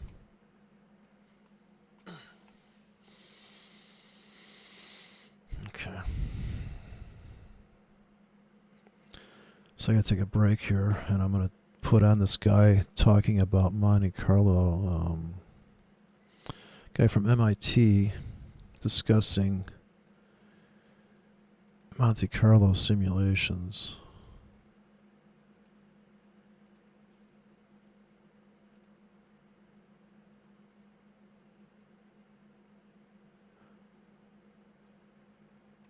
For a hit this time because he's usually a pretty good hitter. Well, that's nonsense.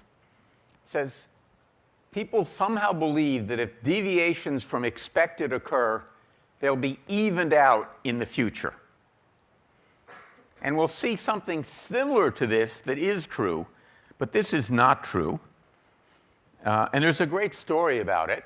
This is told in a book by Huff and Geis. And this truly happened in Monte Carlo with roulette. And you could either bet on black or red. Black came up 26 times in a row. Highly unlikely, right? 2 to the 26 is a giant number. And what happened is word got out on the casino floor that black had kept coming up way too often. And people more or less panicked to rush to the table to bet on red, saying, well, it can't keep coming up black. Surely the next one will be red. And as it happened, when the casino totaled up its winnings, it was a record night for the casino. It just, millions of francs got bet because people were sure it would have to even out. Well, if we think about it, probability of 26 consecutive reds is that. A pretty small number. But the probability of 26 consecutive reds when the previous 25 rolls were red is what?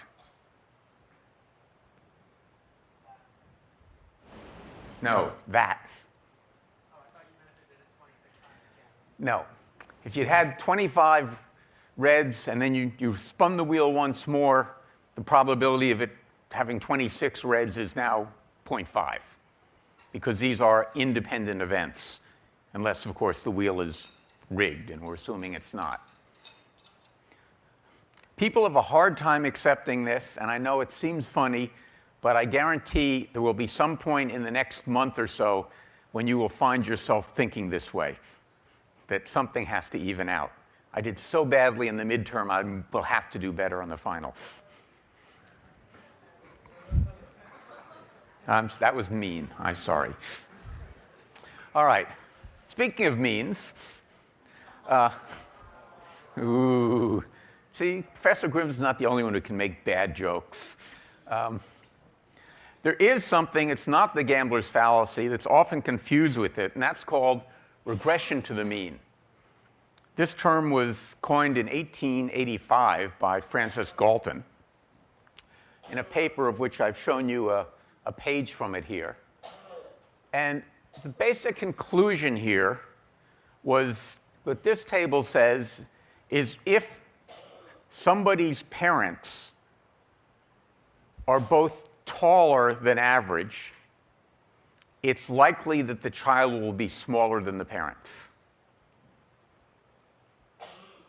Conversely, if the parents are shorter than average, it's likely that the child will be taller than average. Now, you can think about this in terms of genetics and stuff. That's not what he did. He just looked at a bunch of data. And the data actually supported this. And this led him to this notion of regression to the mean. And here's what it is, and here's the way in which it is subtly different from the gambler's fallacy. What he said here is following an extreme event, parents being unusually tall, the next random event is likely to be less extreme. He didn't know much about genetics, and he kind of assumed the height of people were random. But we'll ignore that. Okay, but the idea is here that it will be less extreme. So let's look at it in roulette. If I spin a fair roulette wheel 10 times and get 10 reds, that's an extreme event, right? There's a probability of basically 1 over 1024. Now, the gambler's fallacy says if I were to spin it another 10 times, it would need to even out, as in I should get more blacks than you would usually get to make up for these excess reds. What regression to the mean says is different. It says it's likely that in the next 10 spins, you will get fewer than 10 reds. You will get a less extreme event. Now, it doesn't have to be 10. If I'd gotten 7 reds instead of 5, you consider that an extreme, and you would bet that the next 10 would have fewer than 7. But you wouldn't bet that it would have fewer than 5. All right? Because of this, if you now look at the average of the 20 spins, it will be closer to the mean of 50% reds than you got from the extreme first spins. So that's why it's called regression to the mean. The more samples you take, the more likely you'll get to the mean. Yes? So roulette wheel spins are supposed to be independent. So Yes. It seems like the second 10 should... Pardon? It seems like the second 10 times that you spin it, Yeah. like that shouldn't have anything to do with that. Has nothing to do with the first one. Like you said, it's likely that you'll get like fewer than 10 reds. Right, because you have an extreme event, which was unlikely. And now if you have another event, it's likely to be closer to the average than the extreme was to the average. Right? And it's precisely because it is independent. Does that make sense to everybody? Yeah. Isn't that the same as the gambler's fallacy then? By saying that, like, because this was super unlikely, the next one should return? No, the gambler's fallacy here, and it's a good question, and indeed people often do get these things confused. The gambler's fallacy would say that the second 10 spins we would expect to have fewer than 5 reds because you're trying to even out the unusual number of reds in the first spin, right? Whereas here, we're not saying we would have fewer than 5. We're saying we'd probably have fewer than 10, that it'll be closer to the mean, not that it would be below the mean. Whereas the gambler's fallacy would say it should be below the mean to, quote, even out the first 10. Does that make sense? OK, great questions. Thank you. All right, now, You may not know this, but casinos are not in the business of being fair. And the way they don't do that is in Europe, they're not all red and black. They sneak in one green. And so now if you bet red, well, sometimes it isn't always red or black. And furthermore, there's this 0. They index from 0 rather than from 1. And so you don't get a full payoff. In American roulette, they managed to sneak in 2 greens. They have a 0 and a double 0, tilting the odds even more in favor of the casino. So we can do that in our simulation. We'll look at European roulette as a subclass of fair roulette. I've just added this extra pocket 0. And notice I have not changed the odds. So what you get if you get your number is no higher, but you're a little bit less likely to get it because we snuck in that 0. Then American roulette's a subclass of European roulette in which I add yet another pocket. All right, we can simulate those. Again, nice thing about simulations, we can play these games. So I've simulated 20 trials of 1,000 spins, 10,000 spins, 100,000, and 1,000,000. And what do we see as we look at this? Well, right away we can see that fair roulette is usually a much better bet than either of the other two. That even with only 1,000 spins, the return is negative. And as we get more and more, as I got to 1,000,000, it starts to look much more like closer to 0. And these, we have reason to believe at least, are much closer to your true expectation, saying that while you break even in fair roulette, you'll lose 2.7% in Europe and over 5% in Las Vegas or soon in Massachusetts. All right. We're sampling, right? That's why the results will change, and if I ran a different simulation with a different seed, I'd get different numbers. Whenever you're sampling, you can't be guaranteed to get perfect accuracy. It's always possible you get a weird sample. That's not to say that you won't get exactly the right answer. I might have spun the wheel twice and happen to get the exact right answer of the return. Actually, not twice, because the math doesn't work out, but 35 times and gotten exactly the right answer. But that's not the point. We need to be able to differentiate between what happens to be true and what we actually know in a rigorous sense is true, or have maybe don't know it, but have real good reason to believe it's true, right? So it's not just a question of faith. And that gets us to what's in some sense the fundamental question of all computational statistics, is how many samples do we need to look at before we can have real justifiable confidence in our answer? As we've just seen, not just a few minutes ago with the coins, our intuition tells us that it depends upon the variability in the underlying possibilities. So let's look at that more carefully. We have to look at the variation in the data. So let's look at first something called variance. So this is variance of x. Think of x as just a list of data examples, data items. And the variance is we first compute the average of value. That's mu. So mu is for the mean.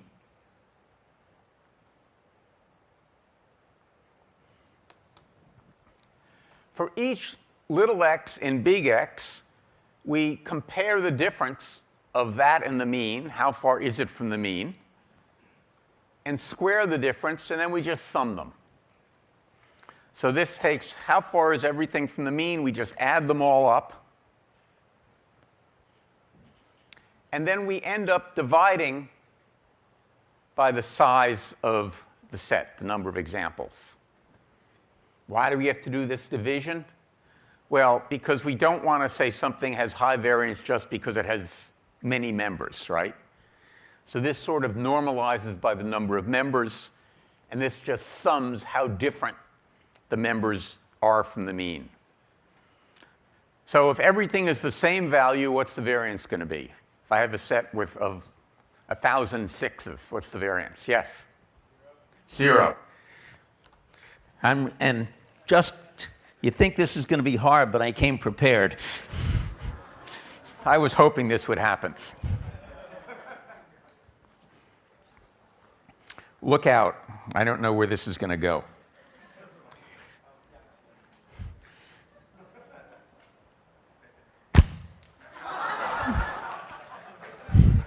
All right.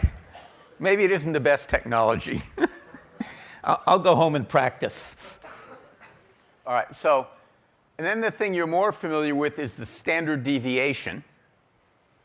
And if you look what the standard deviation is, it's simply the square root of the variance. Now, let's understand this a little bit and first ask, why am I squaring this here, especially because later on I'm just going to take the square root anyway? Well, squaring it has one virtue, which is that it means I don't care whether the difference is positive or negative, right? And I shouldn't, right? The variance, I don't care which side of the mean it's on. I just care it's not near the mean. But if that's all I wanted to do, I could take the absolute value. The other thing we see with squaring is it gives the outliers extra emphasis because I'm squaring that distance. Now, you can think that's good or bad, but it's worth knowing it's a fact. The more important thing to think about is standard deviation all by itself is a meaningless number. You always have to think about it in the context of the mean. If I tell you the standard deviation is 100, you then say, well, and I ask you whether it's big or small, you have no idea. If the mean is 100 and the standard deviation is 100, it's pretty big.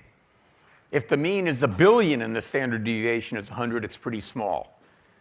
So should never want to look at just the standard deviation. All right, here's just some code to compute those. Easy enough.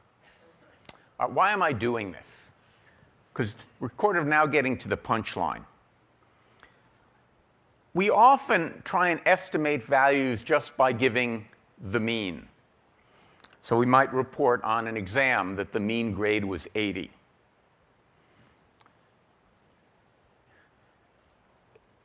It's better, instead of trying to describe an unknown value by an unknown parameter by a single value, say the expected return on betting a roulette wheel, to provide a confidence interval. So what a confidence interval is a range that's likely to contain the unknown value and a confidence that the unknown value is within that range. So I might say on a fair roulette wheel, I expect that your return will be between -1% and +1%, and I expect that to be true 95% of the time you play the game, if you play 100 rolls, spins. If you take 100 spins of the roulette wheel, I expect that 95% of the time your return will be between this and that. So here we're saying the return on betting a pocket 10,000 times in European roulette is -3.3%. I think that was the number we just saw. And now I'm going to add to that this margin of error, which is plus or minus 3.5% with a 95% level of confidence. What does this mean? If I were to conduct an infinite number of trials of 10,000 bets each, my expected average return would indeed be minus 3.3%, and it would be between these values 95% of the time. Right? I've just subtracted and added this 3.5. Saying nothing about what would happen in the other 5% of the time. How far away I might be from this. This is totally silence on that subject. Yes? I think you want 0.2, not 9.2. Oh. Let's see. Yep, I do. Thank you.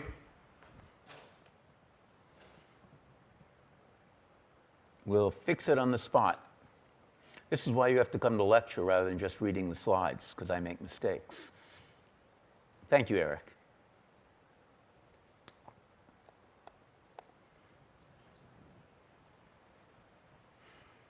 All right, so it's telling me that, and that's all it means.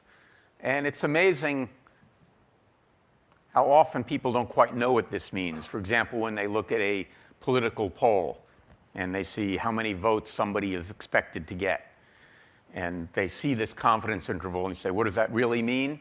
Most people don't know. But it does have a very precise meaning, and this is it. How do we compute confidence intervals? Most of the time, we compute them using something called the empirical rule. Under some assumptions, which I'll get to a little bit later, the empirical rule says that if I take the data, find the mean, compute the standard deviation as we've just seen, 68% of the data will be within one standard deviation in front of or behind the mean. Within one standard deviation of the mean. 95% will be within 1.96 standard deviations. And that's what people usually use. Usually when people talk about confidence intervals, they're talking about the 95% confidence interval, and they use this 1.6 number. And 99.7% of the data will be within 3 standard deviations. So you can see if you're outside the 3rd standard deviation, you are a pretty rare bird, for better or worse, depending upon which side. All right, so let's apply the empirical rule to our roulette game. So I've got my 3 roulette games as before. I'm going to run a simple simulation. And the key thing to notice is really this print statement here. All right, that I'll print the mean, which I'm rounding. And then I'm going to give the confidence intervals, plus or minus, and I'll just take the standard deviation times 1.6 times 100. Why times 100? Because I'm showing you percentages. All right? So again, very straightforward code. Just simulation, just like the ones we've been looking at. And, well, I don't think I'll bother running it for you in the interest of time. You can run it yourself. But here's what I got when I ran it. So when I simulated betting a pocket for 20 trials, we see that of 1,000 spins each, for 1,000 spins, the expected return for fair roulette happened to be 3.68%, a bit high. But you'll notice the confidence interval, plus or minus 27, includes the actual answer, which is 0. And we have very large confidence intervals for the other 2 games. If we go way down to the bottom, where I've spun the wheel many more times, what we'll see is that my expected return for fair roulette is much closer to 0 than it was here. But more importantly, my confidence interval is much smaller, 0.8. So now I really have constrained it pretty well. Similarly, for the other two games, you will see maybe it's more accurate, maybe it's less accurate, but importantly, the confidence interval is smaller. So I have good reason to believe that the mean I'm computing is close to the true mean because my confidence interval has shrunk. So that's the really important concept here, is that we don't just compute the value in the simulation. We use, in this case, the empirical rule to tell us how much faith we should have in that value. All right. The empirical rule doesn't always work. There are a couple of assumptions. One is that the mean estimation error is 0. What is that saying? That I'm just as likely to guess high as guess low. In most experiments of this sort, most simulations, that's a very fair assumption. Right? There's no reason to guess I'd be systematically off in one direction or another. It's different when you use this in a laboratory experiment, where in fact, depending upon your laboratory technique, there may be a bias in your results in one direction. So we have to assume that there's no bias in our errors. And we have to assume that the distribution of errors is normal. And we'll come back to this in just a second, but this is a normal distribution called the Gaussian. Okay. Under those two assumptions, the empirical rule will always hold. All right, let's talk about distributions, since I just introduced one. We've been using a probability distribution. And this captures the notion of the relative frequency with which some random variable takes on different values. There are two kinds, discrete, and these when the values are drawn from a finite set of values. So when I flip these coins, there are only two possible values, head or tails. And so if we look at the distribution of heads and tails, it's pretty simple. We just list the probability of heads. We list the probability of tails. We know that those two probabilities must add up to 1, and that fully describes our distribution. Continuous random variables are a bit trickier. They're drawn from a set of reals between two numbers. For the sake of argument, let's say those two numbers are 0 and 1. Well, we can't just enumerate the probability for each number. How many real numbers are there between 0 and 1? An infinite number, right? And so I can't say for each of these infinite numbers what's the probability of it occurring. Actually, the probability is close to 0 for each of them. Is 0 if they're truly infinite. So I need to do something else. And what I do that is what's called the probability density function. This is a different kind of PDF than the one Adobe sells. So there, we don't give the probability of the random variable taking on a specific value. We give the probability of it lying somewhere between two values. And then we define a curve which shows how it works. So let's look at an example. So we'll go back to normal distributions. This is, for the continuous normal distribution, it's described by this function. And for those of you who don't know about the magic number e, this is one of many ways to define it. But I really don't care whether you remember this. I don't care whether you know what E is. I don't care if you know what this is. What we really want to say is it looks like this. In this case, the mean is 0. It doesn't have to be 0. I've shown there's a mean of 0 and a standard deviation of 1. This is called the so-called standard normal distribution. But it's symmetric around the mean. And that gets back to it's equally likely that our errors are in either direction, right? So it's peaks at the mean. The peak is always at the mean. That's the most probable value. And it's symmetric about the mean. So if we look at it, for example, and I say, what's the probability of the number being between 0 and 1? I can look at it here and say, all right, let's draw a line here and a line here. And then I can integrate the curve under here. And that tells me the probability of this random variable being between 0 and 1. If I want to know it between -1 and 1, I just do this, and then I integrate over that area. All right, so the area under the curve, in this case, defines the likelihood. Now I have to divide and normalize to actually get the answer between 0 and 1. So the question is, what fraction of the area under the curve is between -1 and 1?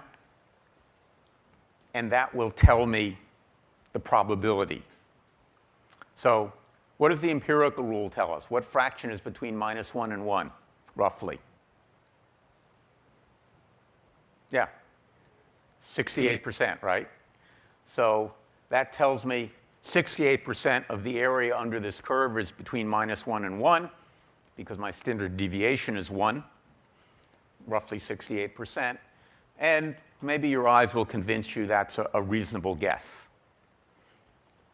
OK, we'll come back and look at this in a bit more detail on Monday of next week, and also look at the question of why does this work in so many cases where we don't actually have a normal distribution to start with.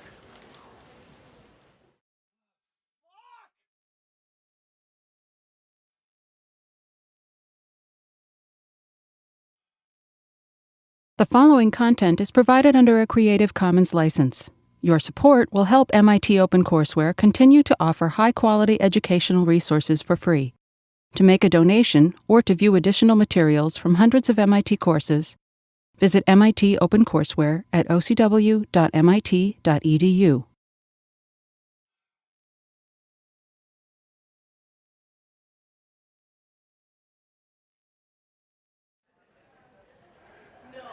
Okay, welcome back. You know, it's that time of term when we're all kind of doing this. So let me see if I can get a few smiles by simply noting to you that 2 weeks from today is the last class. Should be worth at least a little bit of a smile, right? Professor Guttag is smiling. He likes that idea. You're almost there. What are we doing for the last couple of lectures? We're talking about linear regression. And I just want to remind you, this was the idea of I have some experimental data, case of a spring where I put different weights on, I have measured displacements, and regression was giving us a way of deducing a model to fit that data. And in some cases, it was easy. We knew, for example, it was going to be a linear model. We found the best line that would fit that data. In some cases, we said we could use validation to actually let us explore to find the best model that would fit it, whether it's a linear, a linear, a quadratic, a cubic, some higher order thing. So we'd be using that to deduce something about a model. That's a nice segue into the topic for the next 3 lectures, the last big topic of the class, which is machine learning. And I'm going to argue, you can debate whether that's actually an example of learning, but it has many of the elements that we want to talk about when we talk about machine learning. So, as always, there's a reading assignment. Chapter 22 of the book gives you a good start on this, and it will follow up with other pieces. And I want to start by basically outlining what we're going to do. And I'm going to begin by saying, as I'm sure you're aware, this is a huge topic. I've listed just 5 subjects in Course 6 that all focus on machine learning. And that doesn't include other subjects where learning is a central part. So natural language processing, computational biology, computer vision, robotics, all rely today heavily on machine learning. And you'll see those in those subjects as well. So we're not going to compress 5 subjects into 3 lectures. But what we are going to do is give you the introduction. We're going to start by talking about the basic concepts of machine learning, the idea of having examples, and how do you talk about features representing those examples, how do you measure distances between them, and use the notion of distance to try and group similar things together as a way of doing machine learning. And we're going to look, as a consequence, at 2 different standard ways of doing learning. One we call classification methods. Example, we're going to see there something called k-nearest neighbor. And the second class called clustering methods. Classification works well when I have what we would call labeled data. I know labels on my examples, and I'm going to use that to try and define classes that I can learn. And clustering working well when I don't have labeled data, and we'll see what that means in a couple of minutes. But we're going to give you an early view of this. Unless Professor Goodhag changes his mind, we're probably not going to show you the current really sophisticated machine learning methods like convolutional neural nets or deep learning, things you'll read about in the news. But you're going to get a sense of what's behind those by looking at what we do when we talk about learning algorithms. Before I do it, I want to point out to you just how prevalent this is. And I'm going to admit, with my gray hair, I started working in AI in 1975 when machine learning was a pretty simple thing to do. And it's been fascinating to watch over 40 years the change. And if you think about it, just think about where you see it. AlphaGo, machine learning based system from Google that beat a world-class level Go player. Chess has already been conquered by computers for a while. Go now belongs to computers. Best Go players in the world are computers. I'm sure many of you use Netflix. Any recommendation system, Netflix, Amazon, pick your favorite, uses a machine learning algorithm to suggest things for you. And in fact, you've probably seen it on Google, right? The ads that pop up on Google are coming from a machine learning algorithm that's looking at your preferences. Scary thought.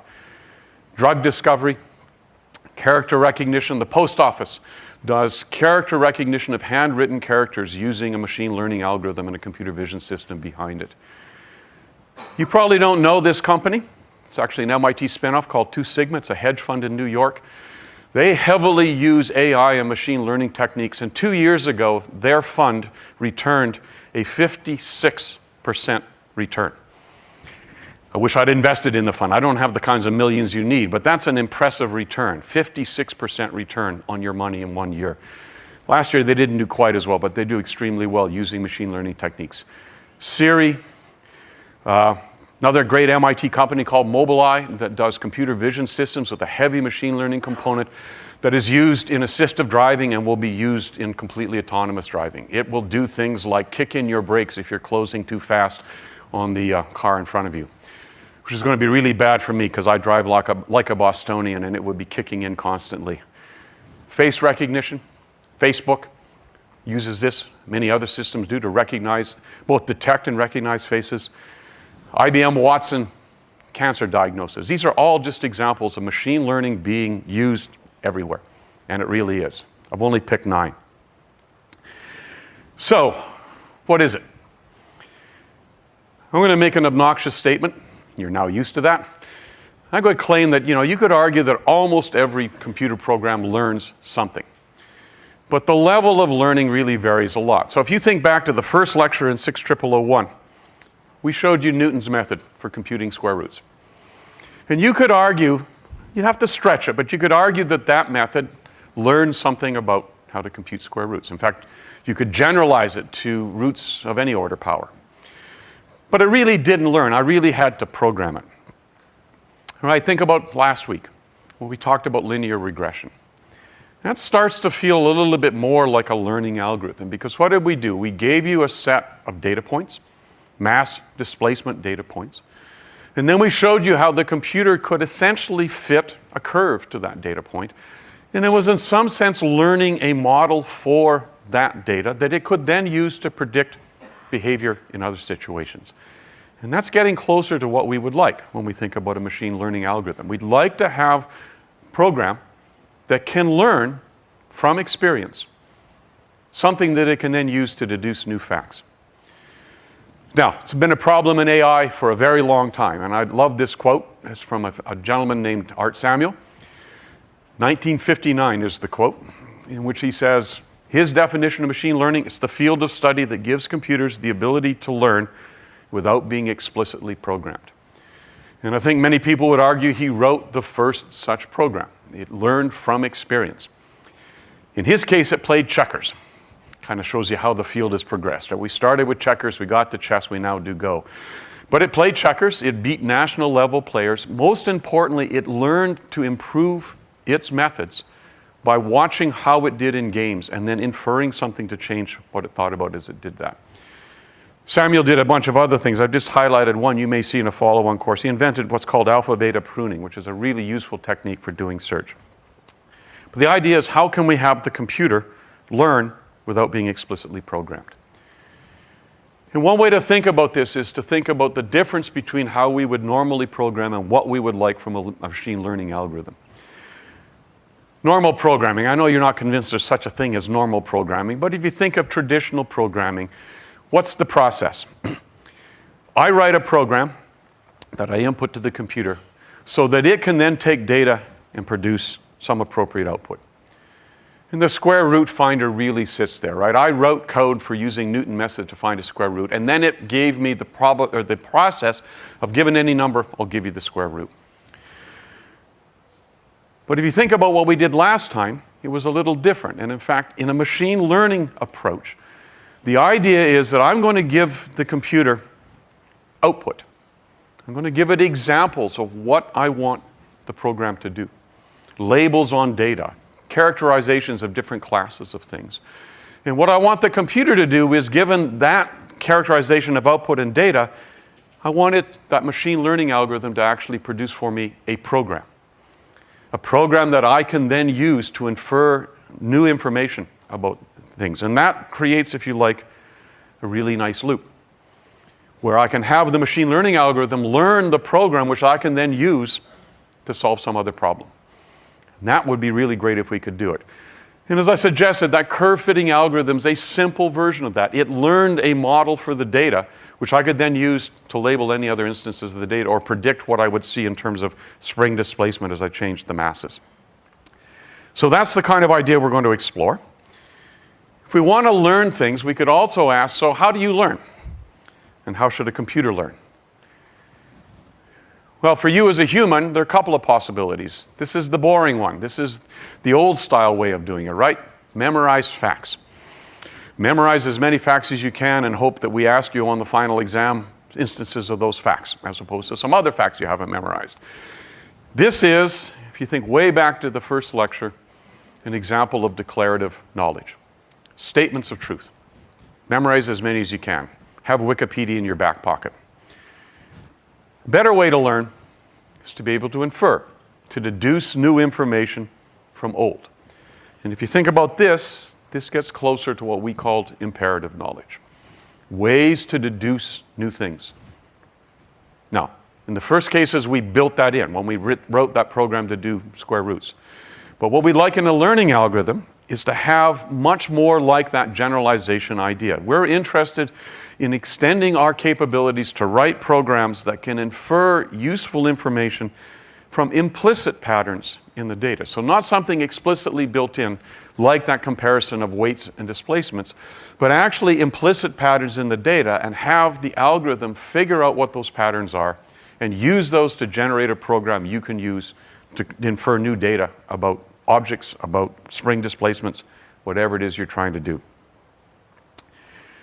Okay, so the idea then, the basic paradigm that we're going to see is we're going to give the system some training data, some observations.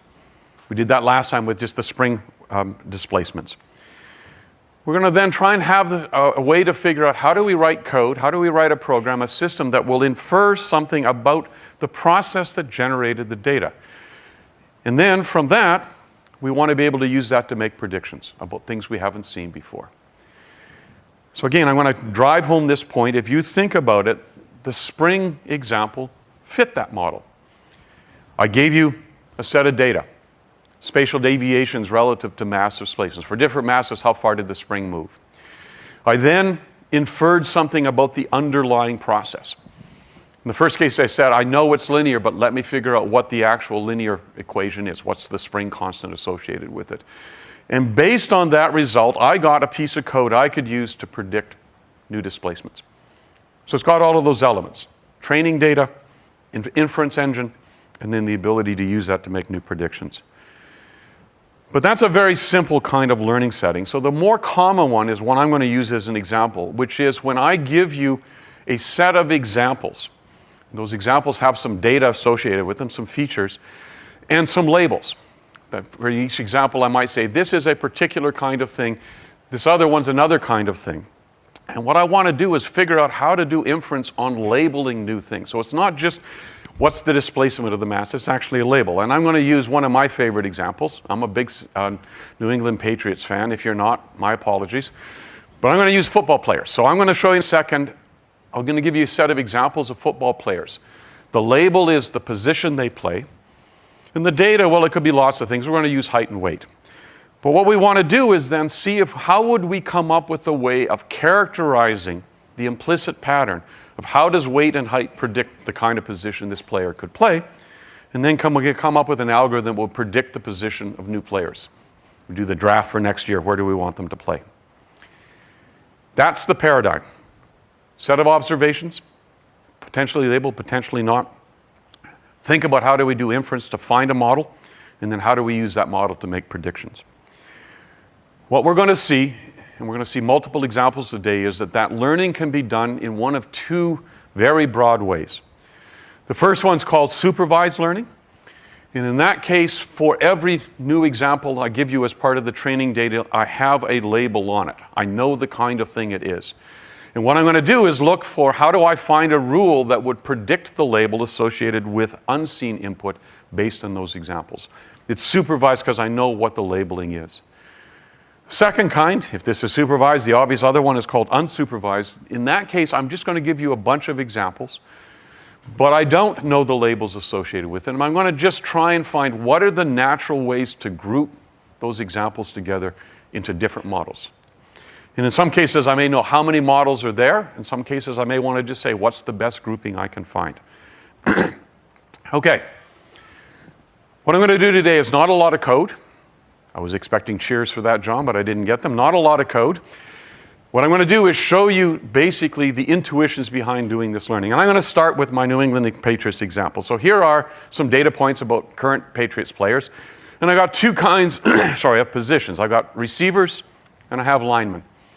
And each one's just labeled by the name, the height in inches, and the weight in pounds. Okay? 5 of each.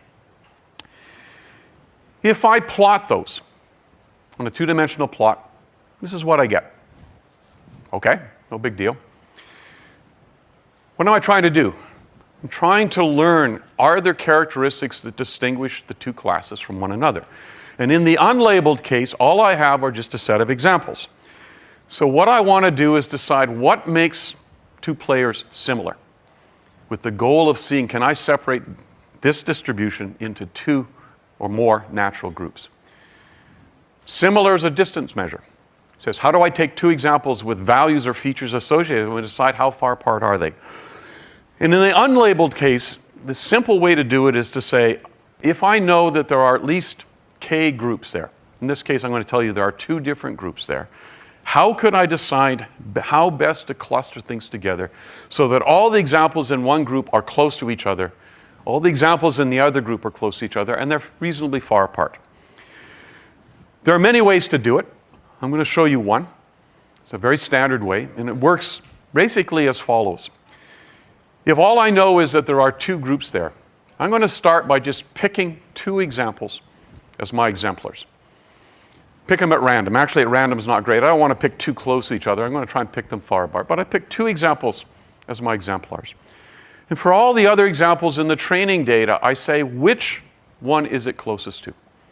What I'm going to try and do is create clusters with the property that the distances between all of the examples in that cluster are small. The average distance is small. And see if I can find clusters that gets the average distance for both clusters as small as possible. This algorithm works by picking two examples, clustering all the other examples by simply saying put it in the group to which it's closest to that example. Once I've got those clusters, I'm going to find the median element of that group. Not mean, but median. What's the one closest to the center? And treat those